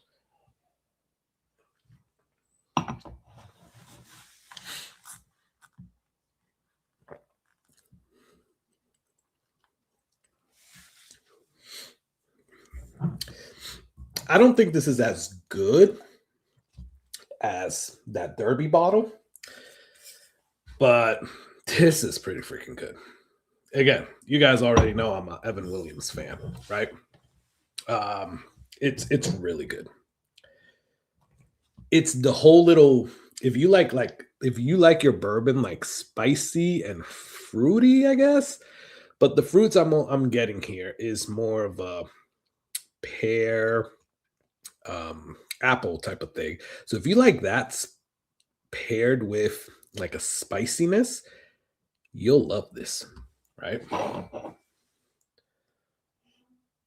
And it's almost like if you were to get like a caramel chew that somehow they find a way to get it to taste like apples, so you're getting like a apple caramel type of chew, it would be this. I like it. And the crazy thing is that the 117 proof, it doesn't drink that. It doesn't drink like a low proof either. But I would think, like, if somebody were to give me this, I would think it would be maybe like 108, 110, which isn't, I obviously I know that's not too far away from the 117, but what I'm saying is that it doesn't drink that high of a proof, right? I don't know. This is good, y'all. I like this. I think right now it's a toss up between this and the JD10, my favorite. I like the Bookers as well, but I do like this one and the JD10 the better than the Bookers. All right, my next pour is Garrison Brothers Single Barrel Cast String 150. Damn, 152 proof. Woo! Hello. Be sure to do like what 4 ounces of that. No, don't do that. Let me know how that is, man. Damn, cheers. Store picks unless it's total wise. Oh, Randall, you are so right. You are so right. I don't think I've had one good Total Wine store pick, quite honestly. I don't think I have. Even the 1792 full proof. How could you mess that up? 1792 is so freaking good. Like the full proof. How could a 1792 full proof single barrel be bad? Oh, they also messed up the Still Austin cast strength. How can you mess up a Still Austin cast strength? The regular one is so amazing, and you're going to charge $30 more for it to suck? Yeah.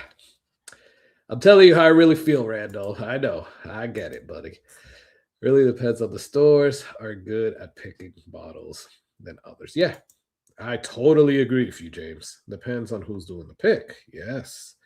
So you guys know the whole thing with picks, right? Local store picks can be amazing.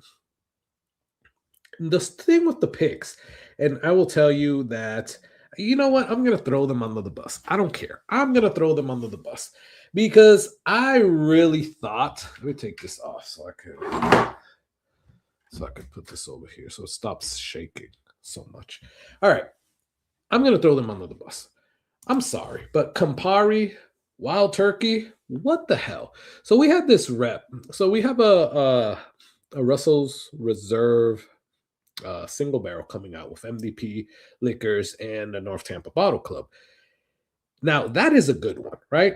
But when I tell you that this man from freaking Wild Turkey or Campari, wherever the hell he actually gets paid from, came to MDP and he literally had the little 200 ml bottles, and he was literally pouring us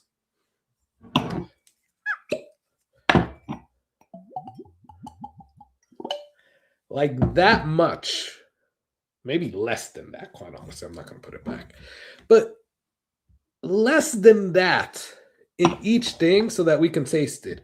And his thing was, well, if you guys don't pick any of these, I'm just going to try to sell it to the next store. And I'm sitting here like, dude, are you serious? Like, can we actually taste the freaking thing or not? Right? So it was crazy. So basically, what you should get out of that, aside from the story, is that if one store doesn't like their pick or the pick that they brought them, then they're going to go to another store and then to another store and then to another store until they're able to sell this pick.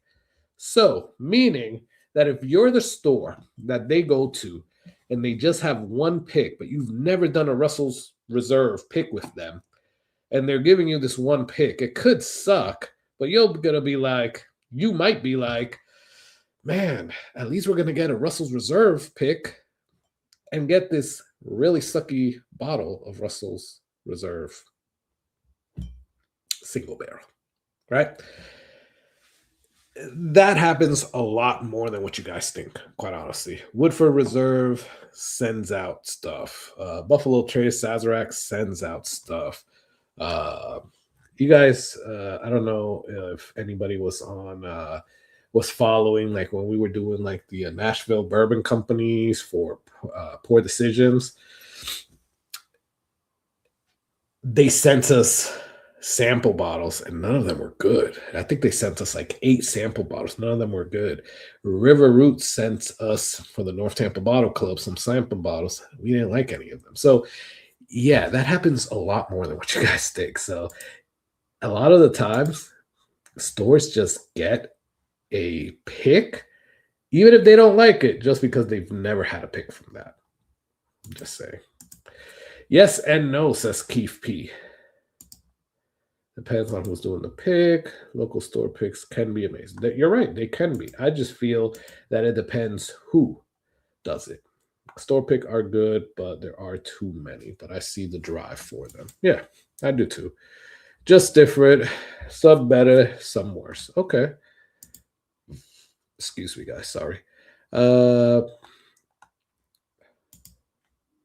Russell's Reserve store pick superior to standard single barrel. Well, it depends. As I just said in the story,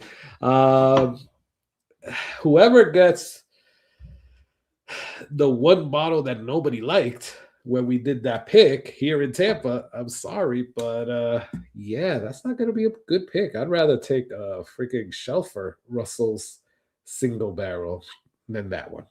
You know, I have great picks and bad ones. Yeah, totally agree.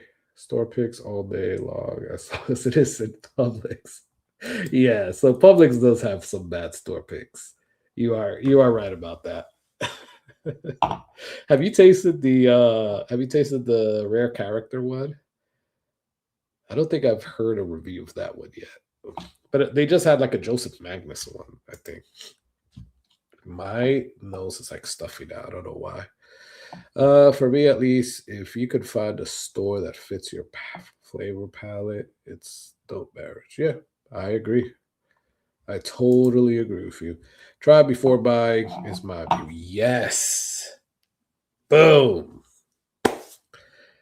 That is what I'm saying, Keith. You said, and that's where I'll end it here because that's why I ended on this topic because that is the thing right there, right?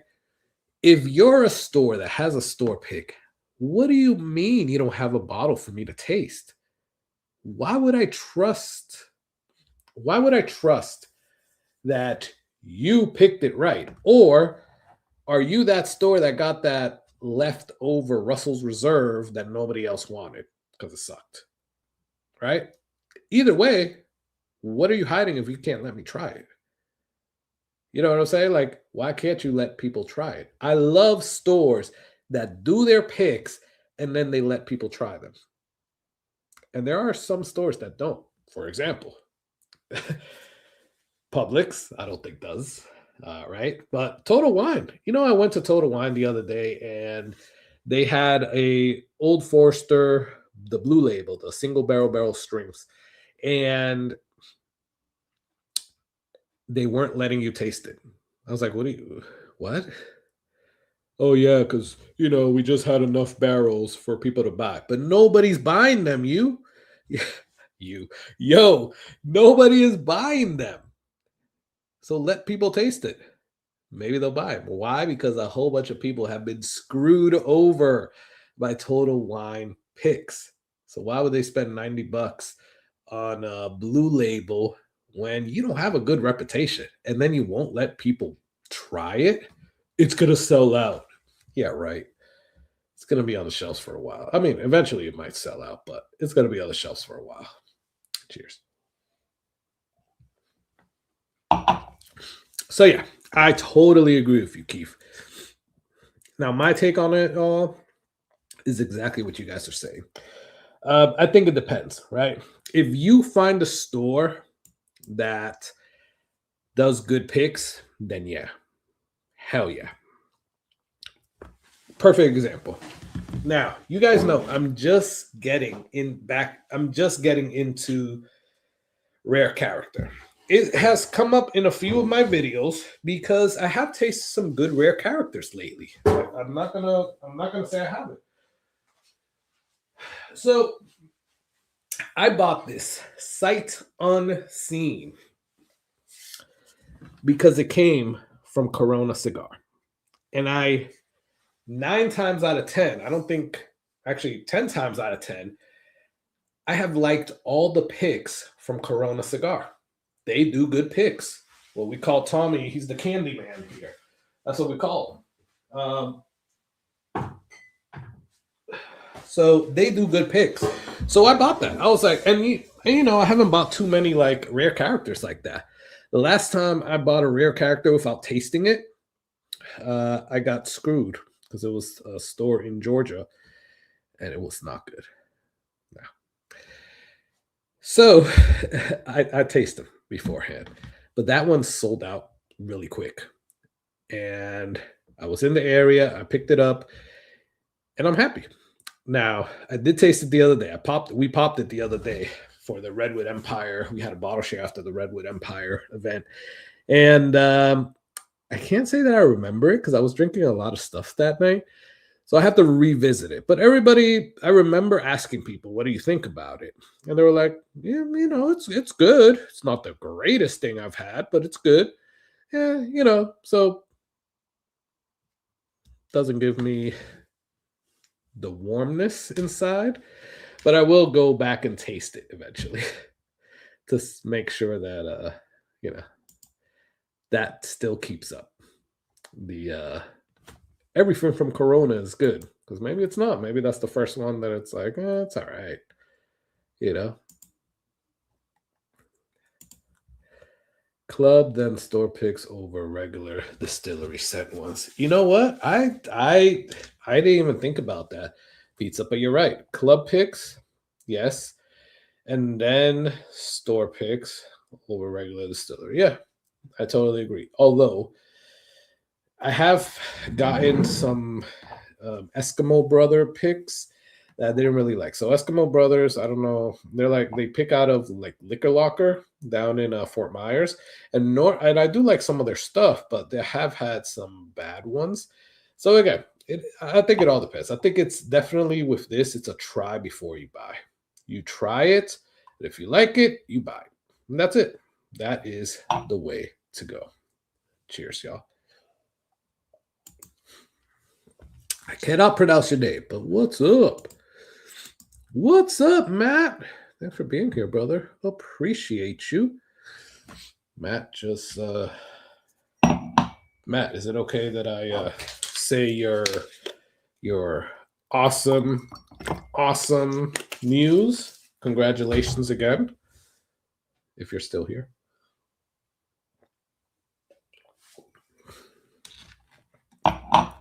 Well, we celebrated with Matt. So, congrats, brother.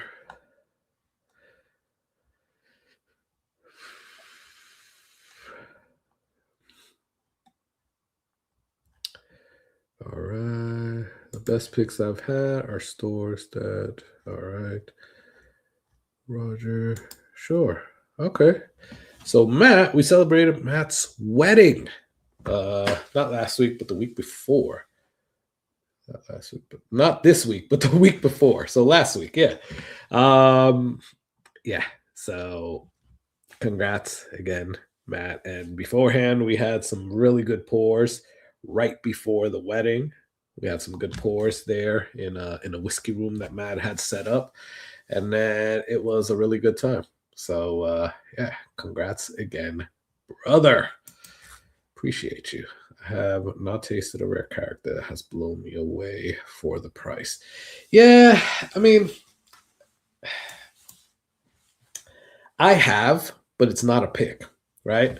So something that has blown me away for the price, I will tell you, is this one, Brando.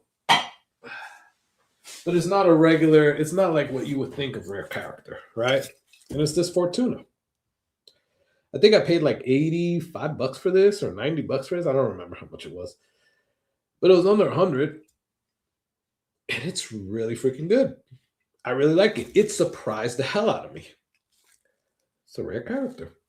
So I think that one, I think it blew me away because I wasn't expecting much from it, right? And I bought it because I've never seen it in my area at that time. And then two, I never seen it in my area for that price. So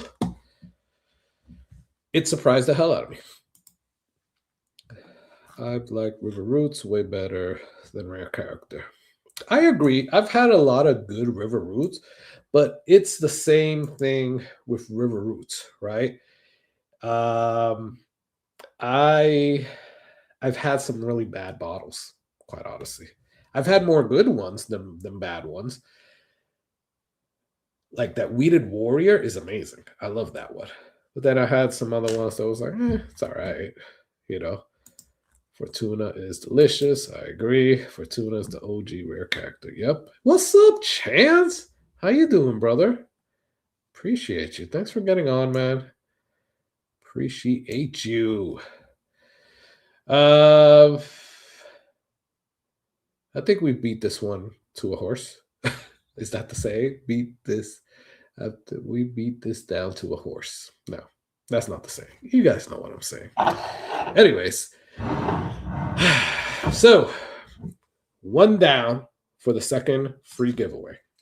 That was the Evan Williams 250th. Again, this and the Jack 10 batch 5 are my favorites so far. The Booker's was good, but it was not as good as these two, I don't think, in my honest opinion. But now we're going to go to the Charter Oak. Now, you should know that I've never tasted any Charter Oak. If you don't know Charter Oak, it's from Buffalo Trace Sazerac. Aged at Buffalo Trace Distillery, this bourbon gains its unique character from being aged in the finest oak barrels from Canton Cooperage. Now, this is their new one. I think the first one was French Oak. This is their new one that just came out, and this is 95 proof. Damn. So we went from 129 proof to 97 proof, and now we went from 117 proof to 95 proof. Yeah. We're doing this a little backwards. Maybe I should have gone by proof. Hey, what's up, Rye Guy? Thanks for being here, brother. Appreciate you, and thank you for coming in and saying what's up and hello. I'm wondering if River Roots and Rare Character will survive this year with all the volume of whiskey out there, especially at the prices. You know, that is a really good question, Randolph. I think River Roots will. I just don't know if Rare... Well, I don't know. I think Rare Character has a lot of money put behind it, so they probably will. But River Roots, I don't know, man. River Roots is a little bit of... I don't know. It's a little bit of... It's expensive, but people are still like doing pics of it. People are still buying it. What's it called? Drums and Drams Cam over there. He has like, I don't know how many pics of it, and people go crazy for it, and people freaking buy it up. But then you got on the other hand, you got Rare Character, and yeah, well, I'm not a fan too much. I am starting to become a fan, right? Now, I'm not a freaking fanboy, like I'll go out and I'll buy any pick, but I have liked more and more Rare Characters lately. But there's people that freaking go crazy for it. There was a guy that posted up like 2 or 3 bottles in a local group, and he put it like as an auction, and people were paying like $300-$400 for these Rare Characters. It was insane. I wouldn't do that. I'm sorry, but whatever. Yo, what is up, RJ? RJ the Fed in the house. What's up, brother? Thanks for being here, man. Appreciate you. I haven't talked to you in a while, RJ. Hope everything is good, man. Cheers, man. I've never bought a Rare Character pick, but I do have their Hearst-Knoll. That was pretty good. Okay, so I've seen that around, and I don't know, man. Well, first off, it's a rye, right? So it's you know my whole thing with ryes, but ryes are definitely a thing that I have to taste before I buy. Like I've heard so many good things about Silver Springs or Silver Belly or whatever that thing is called, but I've never tasted it. I've been wanting to taste it. I've been wanting to buy it. Because I think I could get it right now on Seal Box, but I'm not going to buy it if I don't taste it. Corbin Cash. I've tasted, somebody sent me a sample of one. It was good. And a lot of people have put out store picks, or not store picks, but barrel picks of it. And I would have to taste it before I buy it, right? Because it's a rye. So yeah, I wanna. It's good to know that you think the Hearst Knoll is good because I have seen it in my area, and it's cheap. It's a cheap, rare character, right? Isn't it like $60 or $50, something like that? So yeah, Dara and Bill. Okay, Silver Springs rye is really good. All right, yeah, I haven't tasted it. That's the whole thing. Silver Springs sweet rye. So I think I'll like it because I like the sweet rye mash bill that what's it called? Hard Truth. There we go. Hard Truth has. So yeah, I do like that one. What is Jeff Castle saying? Durham Bill, and it's wonderful. So which one is that one, Jeff? Oh, okay. I have a rare character that is a pick from the average drinker. Okay. Yeah, I mean, I know they're out there because there's a lot of them that go for a lot of money, right? So I'm assuming that people are paying a lot of money because they really like it, right? But I haven't tasted those. Although there are people here that pay a lot of money for ones that I don't like. So I guess it's a hit or miss.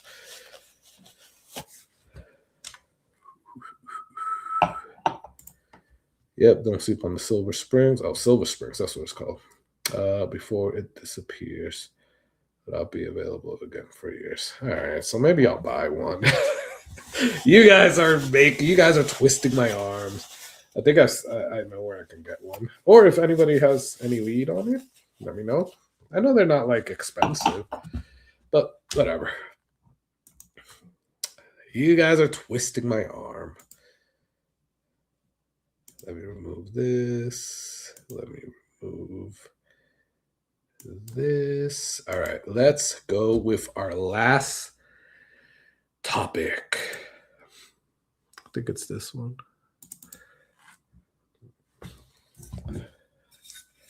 All right, y'all. It's a good way to end this out. Is allocated bourbon only hype? Are things that are allocated only allocated because of hype? Is it because they do it that way for marketing? Is the scarcity pushing it? But the main question is allocated bourbon really worth the hype? Now, you would say it all depends, right? It all depends which one it is. So if that's going to be your answer, I agree with you. That was the weakest pop. Hold on. Are you guys hearing this? What the hell is that?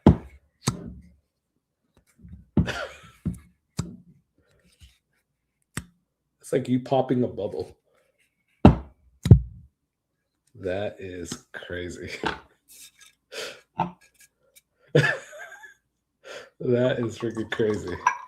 That doesn't make me feel very good about this one. All right.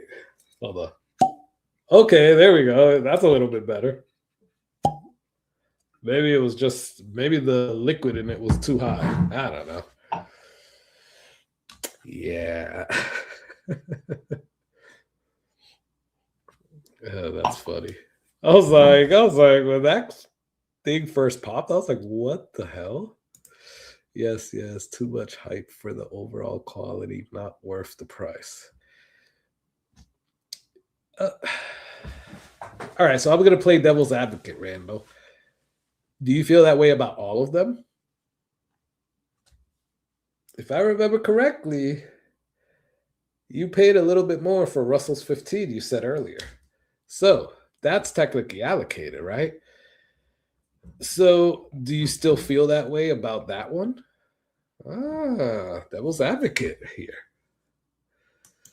Sorry to put you on the spot, Randall. It's all love, brother. And I welcome the difference in opinion, by the way. I'm not saying that I have a different opinion than you. I'm just saying, what is that? So this is the Charter Oak. But yes, what the hell was that sound? It is the Charter Oak 95 proof finest oak. So it just came out. So we'll get into it in a second here. Who allowed the weak sauce from the factory? Exactly. It is really hard to predict demand, and since a lot of allocated is over 10 years old, it's more scarcity than marketing. Yeah, that's true. I like the way you think, James. You are correct on that. I agree with you on that one. I think it depends too, though, right? I think it definitely depends. It depends, like, what type of allocated, right? Because, for example, what I just said to Random over there, right? Does that also include the Russell's 15 that he was just talking about, right? Some people love WLW. Does that include that, right? Is that just hype? Or is it actually worth it, right? How is it? Now, it also depends, because if you want to say something is allocated, let's just say you could put, I guess technically you could put, I mean, can you even put Blantons anymore under that? Because again, it was on the shelf, but then it's not going to be on the shelf. So now is it allocated again? I don't know.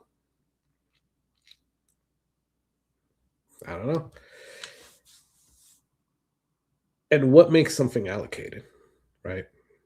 Is it the marketing behind it? Is it the demand? Is it the scarcity? Is it the price? Is it the age? I don't know. I'm telling y'all, we could get into a crap load of conversations about this. And guys, I had like 10 or 12 of these topics to go over. We could do like a whole freaking, we can go 24 hours. Yeah, right. If we couldn't sleep. But we could go 24 hours on how many topics I had. I wasn't going to go 24 hours, but we could, you know. This smells a little bit like, so I'm getting the oak, but I'm getting like a little vibrant citrus note as well, which is surprising because when something says finest oak, and then the first one was like French oak, it would be like citrus would be the last thing I would think. And I'm not getting a lot of the oak here. I'm getting maybe like, I am getting a little bit of oak, but not like as much as I thought I would. And again, I've never had a Charter Oak. I didn't have the French Oak one, and this is the first Charter Oak that I've tried and have, quite honestly.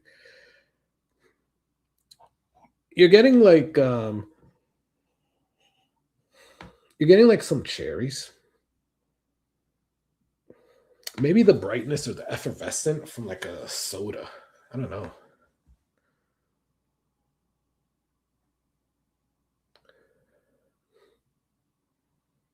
I am getting some vanilla as well.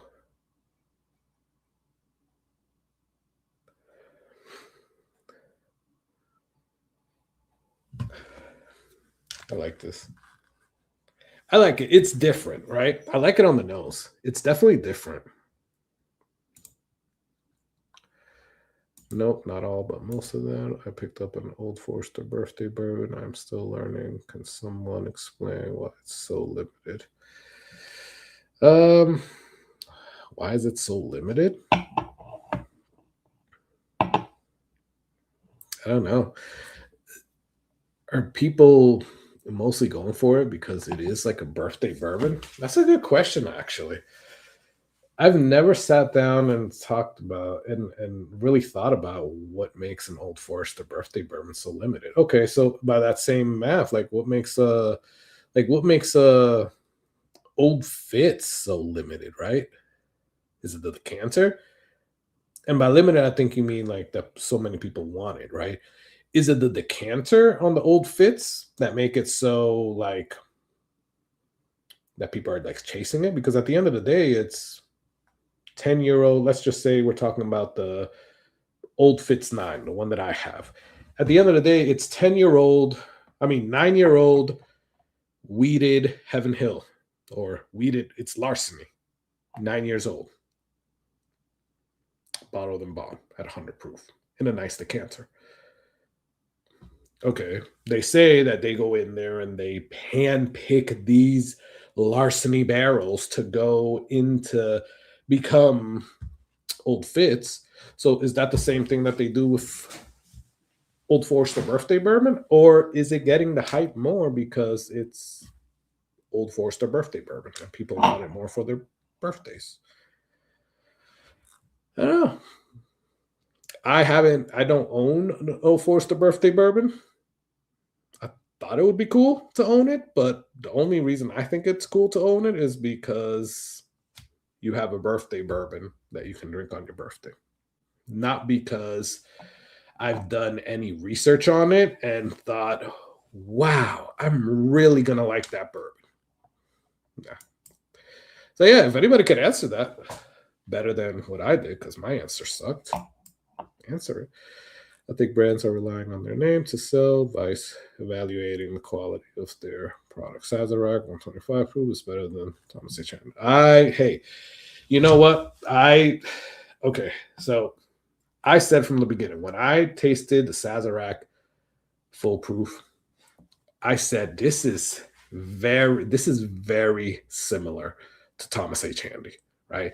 And I had my favorite Thomas H. Handy that I've tasted. I've only tasted like a few of them. Has been the 23. And I'm babying the hell out of that bottle. Do I have it there or down here? I have a little bit left of that bottle. I have a 24 Thomas H. Handy. It's okay. It's not as good as my 23. I'll tell you that. So you're right. I mean, is it the hype? Like, what makes it better? Is it because it's a BTAC? Is that why people are chasing more Thomas H. Handy than a Sazerac full proof because it's a BTAC? I don't know. It really depends on how demand and stock doesn't increase over time. It becomes a marketing gimmick. Yeah, I agree. Let's do a marathon. No, I can't do that. I've probably gone a little bit too long right now. So I haven't seen any super chats. Let me check. Are we giving away this Crittenden's bottle? I'm going to check Venmo and PayPal. Remember, it's $5 to get in. I haven't checked at all. And if you sent money through PayPal or Venmo, any place other than, if I can just give you your money back, I'll do that if we don't give this away tonight.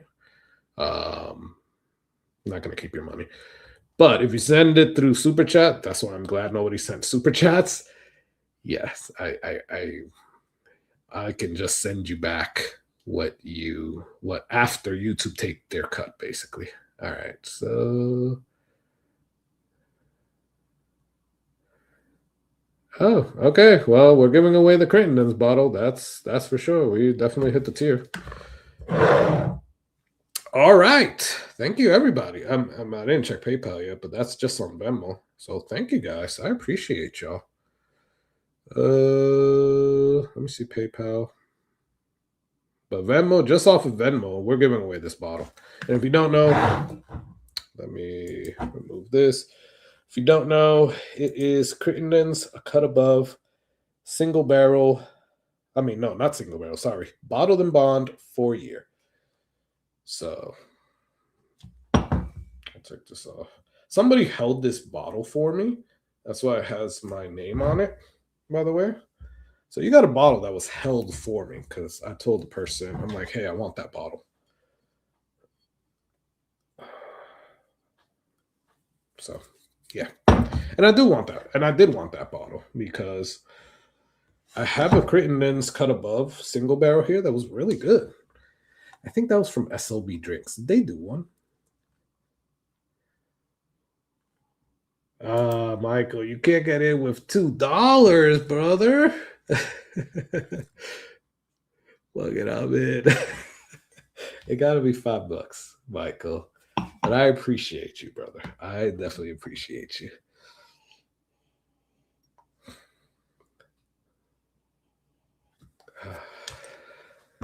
Sazerac. I'm fully convinced that it's just pimping. Michael, thank you so much. Ah, sorry, brother. Sorry. I mean, I could send you the $2 back after the YouTube take its cut. But I appreciate you, brother. I know. I hate when that crap does that, man. I've almost sent $2 as well on a lot of, actually I did. There was a live that I did send $2, and then I did the same thing that you did. I was like, crap. I think it was Doc's live that I sent him to the $2, and I was like, why did it get changed? You know? William, what's up, brother? Thanks so much for being here. It on PayPal. Oh, okay, cool. I haven't checked PayPal yet. Appreciate you, brother. Thank you so much. All good. Well, I appreciate it, man. Thank you, Michael. I love people that buy birthday bourbon even after tasting it and being disappointed. Yeah. Yeah. I mean, I'll tell you that. I totally agree with you, Randall. Sorry, not Randall, Roger. I totally agree with you, brother, because it's I don't think it's that good, right? And I got one for my birthday. Mike over there at the North Tampa Bottle Club, he gave me this one for my birthday when we did the birthday stream. This was a 24, and it was good. It was okay. It's definitely not worth the 550, 650, whatever the hell it's going for on secondary, but I'm kind of on the fence. Is it even really worth the 200 or whatever it goes for? Like 180? Is it 180? I don't know. Like I would buy one just to say I have a birthday bourbon. Just like I bought. Okay, you guys see it there? Right there. Just like I bought that Old Fitz 9-year just to freaking say I have an Old Fitz decanter bottle, right? Because I wasn't gonna spend more money on them. So yeah, that is what it is. But they have let me down. Like I've tasted a few birthday bourbons and they haven't been that good, quite honestly. Crittenden's double oak is fire. Haven't tasted that. But you know, like a lot of people have told me some good things about Crittenden's. So that's one. That's why I bought that single barrel. And I think, I don't know, I think it was an SLB one that I got in on. Or maybe it was a local. No, we don't get Crittenden's here. That's why when I saw this one, this I got locally. When I saw this one, I was like, oh yeah, hold that for me. I think the one that I have open is an SLB drinks one. I would have to check, but it's somebody's pick.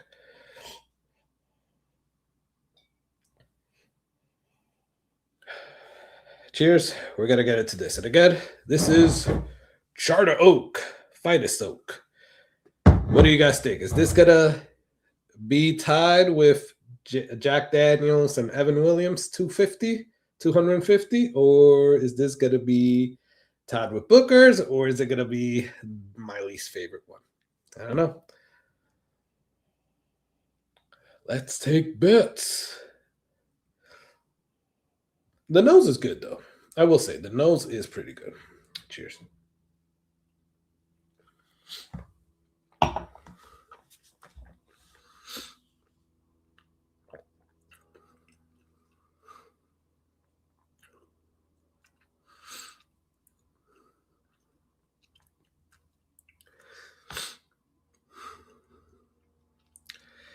Um,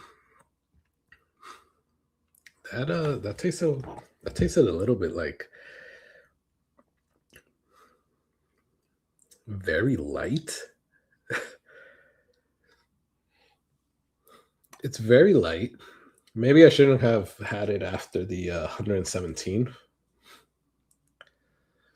It's very light.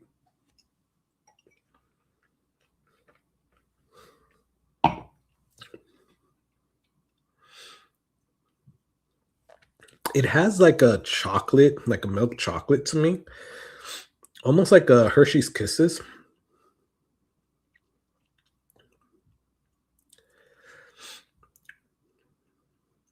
There's a little bit of like vanilla, maybe a little bit of like a soda taste, but not too much, like a cola, like a ooh, maybe like a cherry cola because I do get cherries on it. Cheers.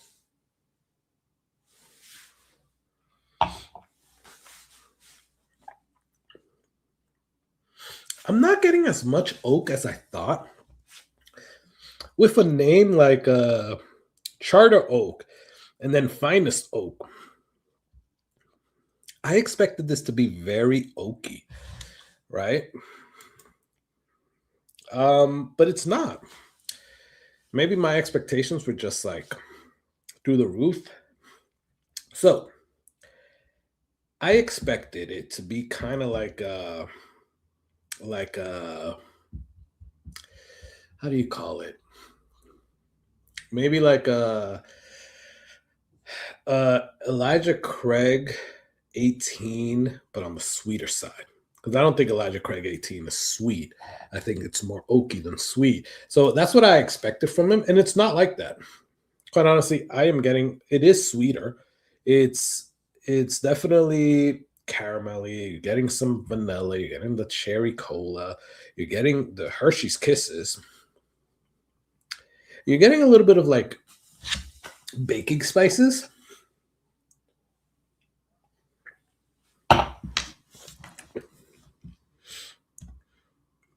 It's not bad. It's not bad at all.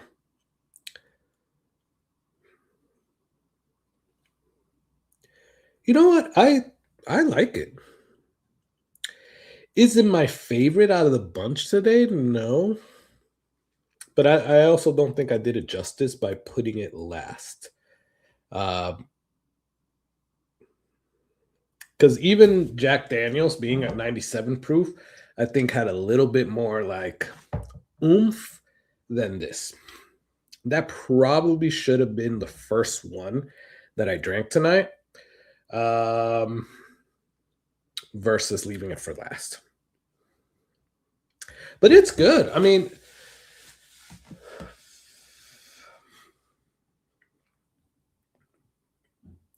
I'm almost getting like a little, like a little like syrupy note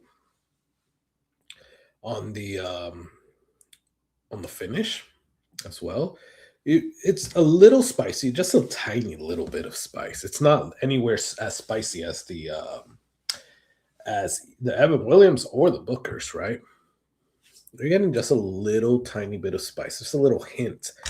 It's quite honestly, it's good.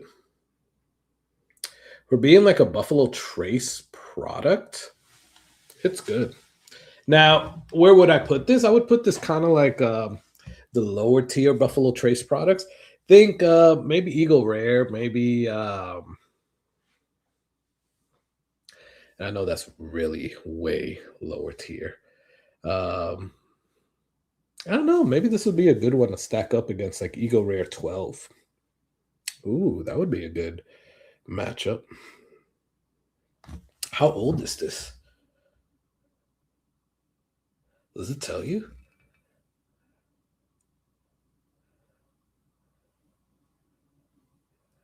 Can you tell that this is the first time that I've like had a Charter Oak? I don't think it tells you. But yeah, maybe like an Eagle Rare 12 or like maybe a EH Taylor would be a little bit too too high a proof for it, because this definitely tastes it's 95 proof for sure. So this is the last one. I think better than ER10. Yeah, I would say it's better than Eagle Rare 10. Now, I'm a really big Eagle Rare fan, and I think Eagle Rare 12 is just a little bit better than Eagle Rare 10, right? So maybe an Eagle Rare 12 would be kind of comparable to this. Because what I like about Eagle Rare is the grapiness. Now, I am getting a little bit of grapiness here. So, yeah. I think it is a 10-year. Okay. Yeah, it didn't say it there. Oh, you opened yours. Okay. Did you get those same notes? Show me the proof. You do like it, though. So that's good.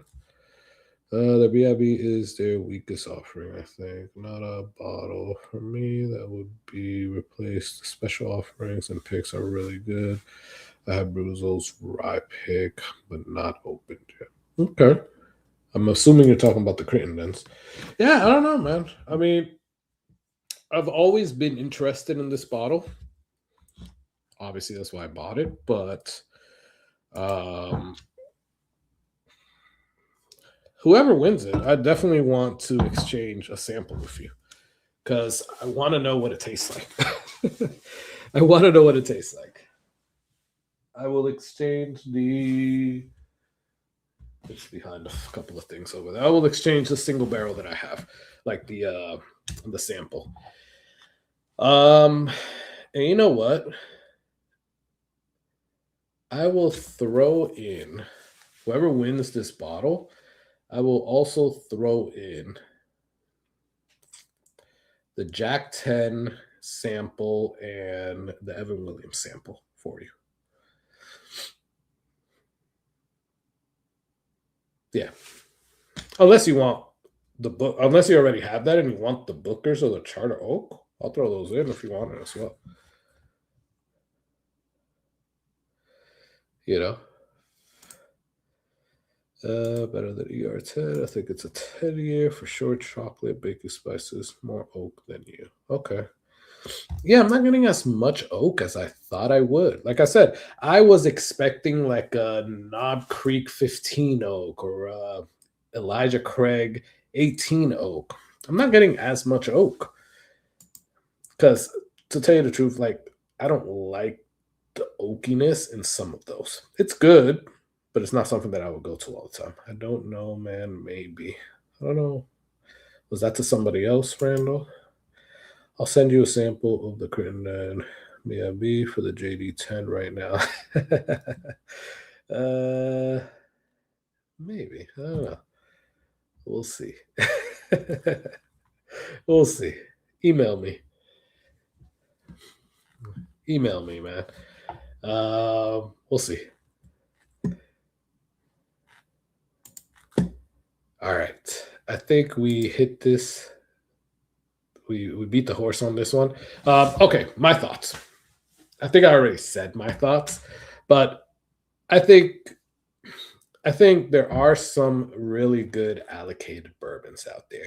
I think a lot of it is hype. Some of it is demand, right? If, for example, right now, okay, perfect example on this one, even though it wasn't that hyped. Or you guys were just saying Silver Springs? Is it Silver Springs? Silver Springs won't be around for that much longer, you guys said, right? If you want it, get it now, because in a couple of years, like, they won't make any more for another couple of years. It's the same thing they did with the Rebecca Creek double oak, the Spanish oak one, right? So by that math, okay, cool. Oh, let me put this thing here. Let's do...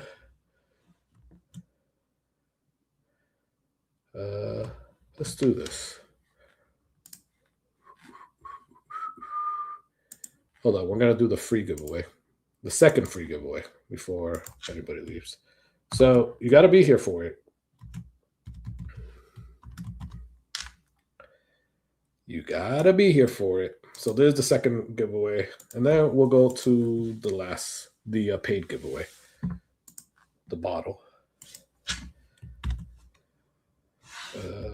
Shit. There you go. Everybody put hashtag Evan Oak, because you'll be getting a sample of the Evan Williams and a sample of the Charter Oak. Get it? Evan Oak. Hashtag Evan Oak. Put hashtag Evan Oak, and there you go. Yeah, so that's how I feel about the allocation thing. I think a lot of it has to do with supply and demand, right? We have a local store here, ABC, and that's where we're able to get. That's where I'm able to get a lot of like this allocated stuff. All my BTAC has came from ABC. You're in this vault program. It's kind of like luck of the draw. It comes like you get the email, you go in there and you try to get it. They reload, you try to get it, but you're up against like hundreds of people. So it's all a luck of the draw, right? And it all depends how much they have. But what I'm saying with that is that the crazy thing is that they sit on barrels. They freaking sit on, not barrels, bottles, right? I've gotten, last year, I got a WLW 2022. How did I get a 2022? Right? I'm happy about it, but how did I get a 2022 in 2025? Does that mean that? So who was holding on to it? Was Buffalo Trace keeping this over there? Was the distributor keeping it? Or were you holding it up, keeping it hostage in your warehouse, just waiting for the vault, right? So how did that happen? In that case, you're creating the market. You're creating the demand. You're creating the scarcity, which is then creating the demand, which is then creating the hypeness, which is then making it allocated, right? So by that math, you're tainting the system. Like you're the one that's driving it. Oh, thank you, man. Glad you enjoyed it, brother. You know, it could be the distributor, but the thing is with WLW, ABC Liquors here has a deal with Weller. They're the only ones that can sell it, including William LaRue Weller. So we know for a fact that they have, well, we've heard from employees that they have cases of Weller. Maybe not WLW, but like Weller CYPB, they have cases of that sitting in their warehouse, in the ABC liquor warehouse. Right? So I don't know. Is it really the distributor? Is it ABC?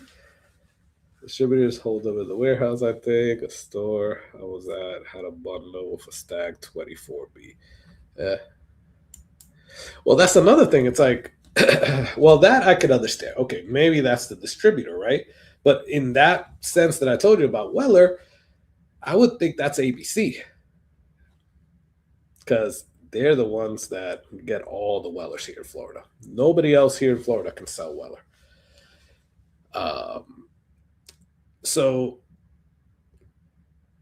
I have gotten like a Stag Junior, like from a year prior or 2 years prior at ABC as well.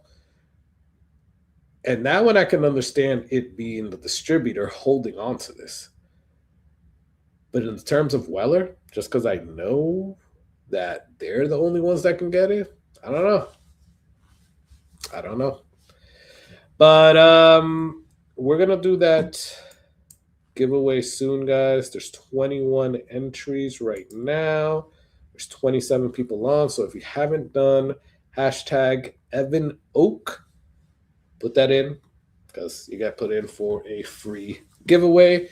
And while you guys are doing that, let me start putting in some of these people because we're going to give away this bottle. and the two samples. So as I'm thinking right now, the two samples that I think that everybody would want is the Evan Williams and the JD10 Batch 5, right? But if you want the Charter Oak or the Bookers, we could do that as well. Hey, whatever is clever.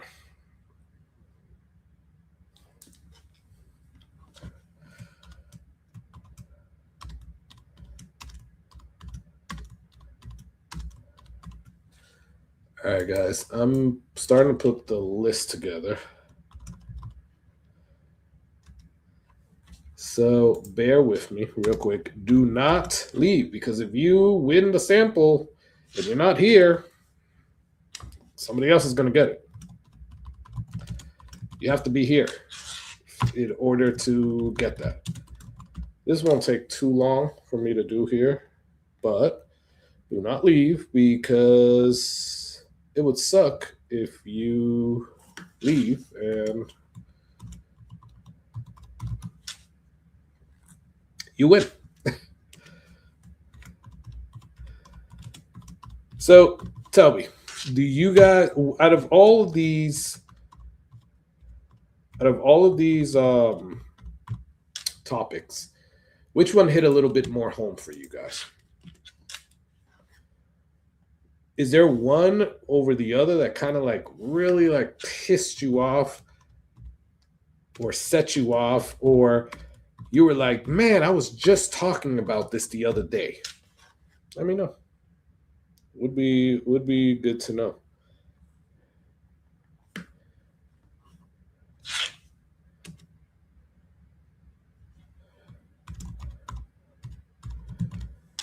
All right, almost done, y'all. Almost done.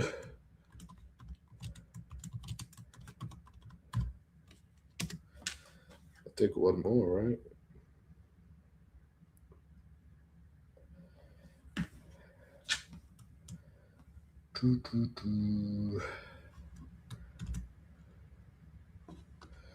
Sorry, guys. I'm not looking at the chat right now, so let me know. So you and James enjoyed them all. Evan Oak. Distributors allocated, but I don't lose sleep over it. Yeah, so one that I did want to talk about as well, but I decided to two I wanted to talk about for sure. So they're gonna be for the next one. So I'm not gonna have a conversation about this right now, right? Neither is Michael. So I'm not gonna have a conversation about this right now, right? But I saw a video from Bourbon Real Talk the other day, and the video was basically said, "Are whiskey YouTubers full of shit? Are whiskey YouTubers full of it?" Basically, I'm gonna try not to swear. Are we full of crap? So I wanted to talk about that. That is definitely one that was on the docket, but I think another one bumped it off. And then there was another one that I wanted to talk about. Oh, buying secondary versus waiting in line at a bottle drop for hours. So those were two other controversies. We're not going to discuss them now. Maybe for the next one. Maybe I'll do a part 2 of this controversy. Right? I don't know. But it will be fun. And I think those would have been a little bit more fun. But I know those were going to set us off the rails. And this already went longer than what I wanted it to. But yeah.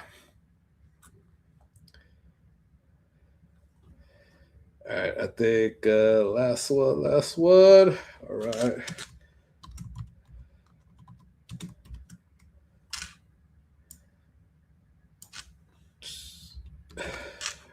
Hold on, guys. Last one, I promise.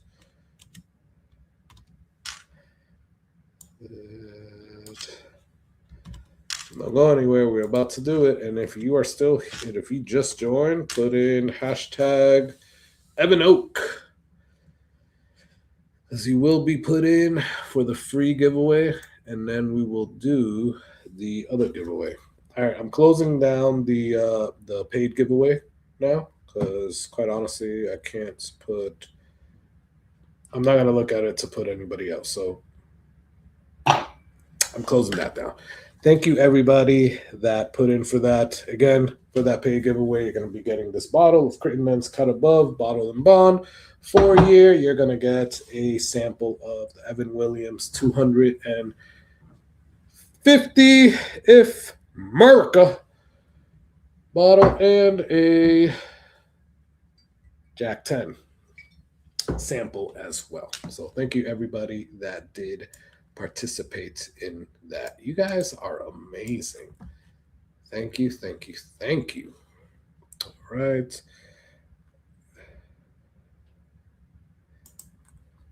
Oh, Randall, you're gonna come with that one? That was on my list as well, by the way. That was definitely on the list. I just saw it right now. You put it there as I was going to the duck race thing. That was on my list, but again, that one was gonna, I could only do those when I guess we need to I don't know. Well, we're only gonna do like 3.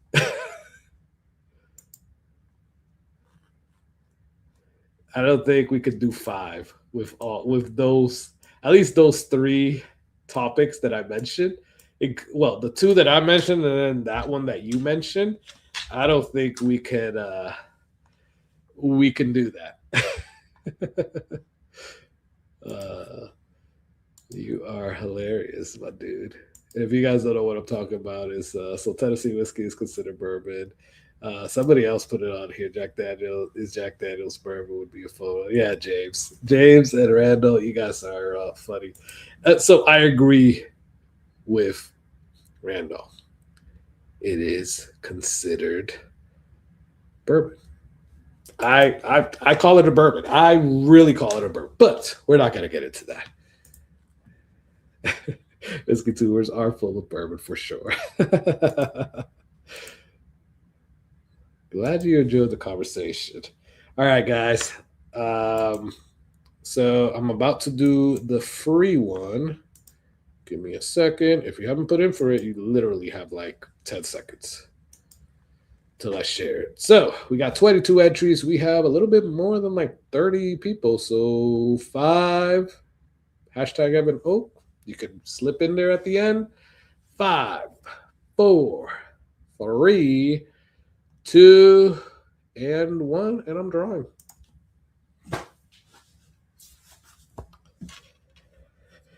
Let's see. Hey, I won. Yes. I get to give myself samples. All right, let's draw again. Rigged.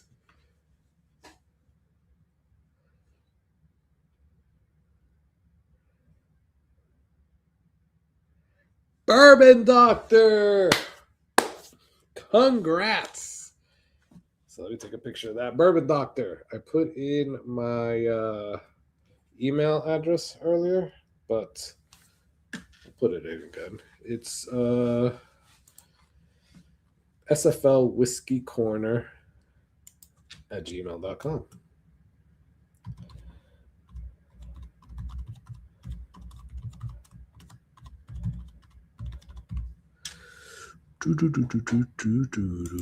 All right. Send me an email and give me your info, and we will get that over to you. Cool. Congrats, brother. All right. And that is it for the free giveaways. Now we're going to get into this one. So we close it off on the Venmo and PayPal. So if you were trying to send anything, do not send it. That's it. Because I gotta get this list out. Guys, we've gone for like friggin' 3 hours. Damn. I wasn't planning on it. I wasn't planning to do like an hour and a half. I was planning on 2 hours. But yeah, an hour later, here's where we're at. So yeah, that happens. All right, let me share this. I just want to make sure you're on here, guys. So if you, all right, let me say everybody's name. So Jaya, well, I'll just show it, guys. Come on. Unless you don't want me to show it. Sazurak. Time flew by. Yes, it did, man. Here we go. Sure. So we got JL for William Hall 2, Teresita 1, Bourbon Doctor 2, Doc with 4, Monty Busan 1, Show Me Proof 1, Bourbon Nerd 1, Jay Zatsky 2, Rando 4, and James C 8. If I missed you, if you didn't see your name on the list, I didn't get you. So if you don't see your name on the list, but you did participate in it, then let me know now or forever hold your peace. I think I got everyone, but you guys let me know. We're going to go with 1 minute while I talk about some stuff. Got 31 names. Yellow only, colors only. Now let's do colors and costumes. I think we're good. Let's go. Let me turn this thing off. All right, how many times do we shuffle, y'all? How many times do we shuffle? Crap, you're right. Michael. Then that's why I do that. That's why I do that. Thank you.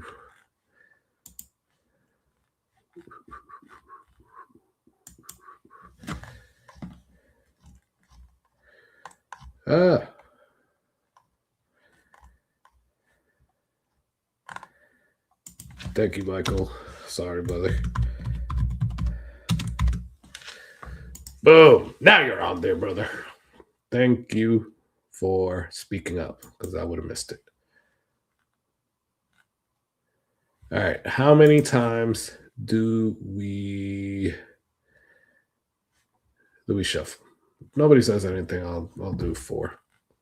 That's my favorite number, y'all. 4. All right. So we're going to shuffle 4. 62. I'm not doing 62, Mike. Michael, I'm not doing 62. 4 is fine. 1, 2, 3, 4. Nah, man. Come on, dude. Good luck to you guys. All right, guys. So I think the next live is gonna be in May. I'm gonna try to do something for May the 4th. Although I don't think May the 4th falls on a weekend. Does it? Yeah, no, it falls on a Monday. So it could be cool to do on May the 2nd or not. We got some stuff going on here with my wife and her job. So I'm not sure if I'm going to be able to do it that Friday. But, oh, look at that. Doc is up ahead.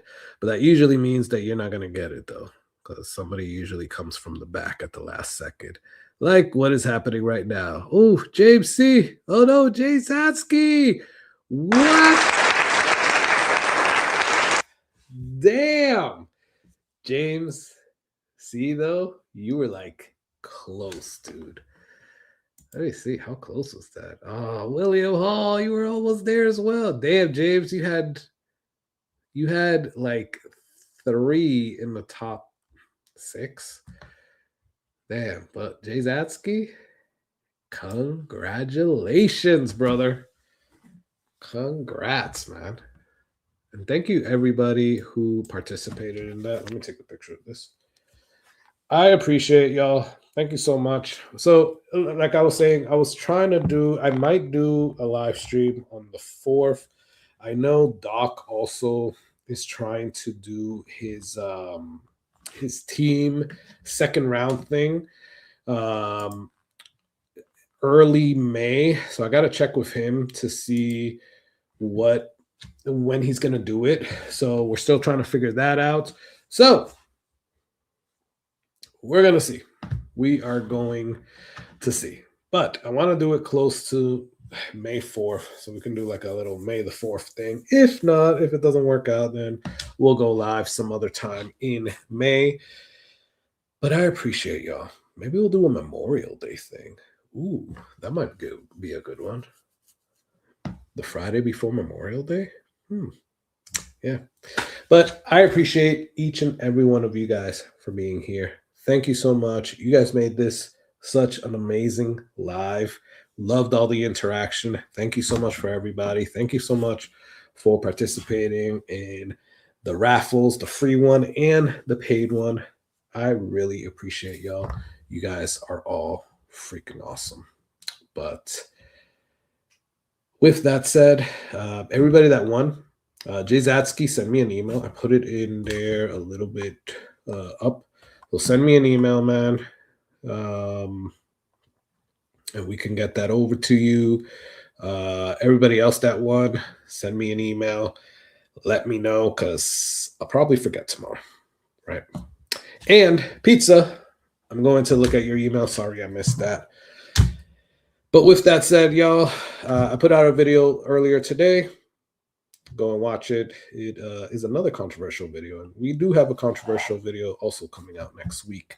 And that's going to be more opinion-based. The one today was a list video. But the one next week is going to be more opinion-based. Stay tuned for that. And there's going to be a Redwood Empire event video coming out as well. So, yeah, stay tuned for all of that. I appreciate you all. Thank you so much. You are all awesome. And with that, I wish you guys a very happy weekend and stay in touch. Oh, everybody that said that they wanted like some type of sample or whatever, they wanted to exchange samples, send me an email. We might be able to do something. I don't know. Let's talk, but send me an email. But with that said, have a good night, y'all. Cheers.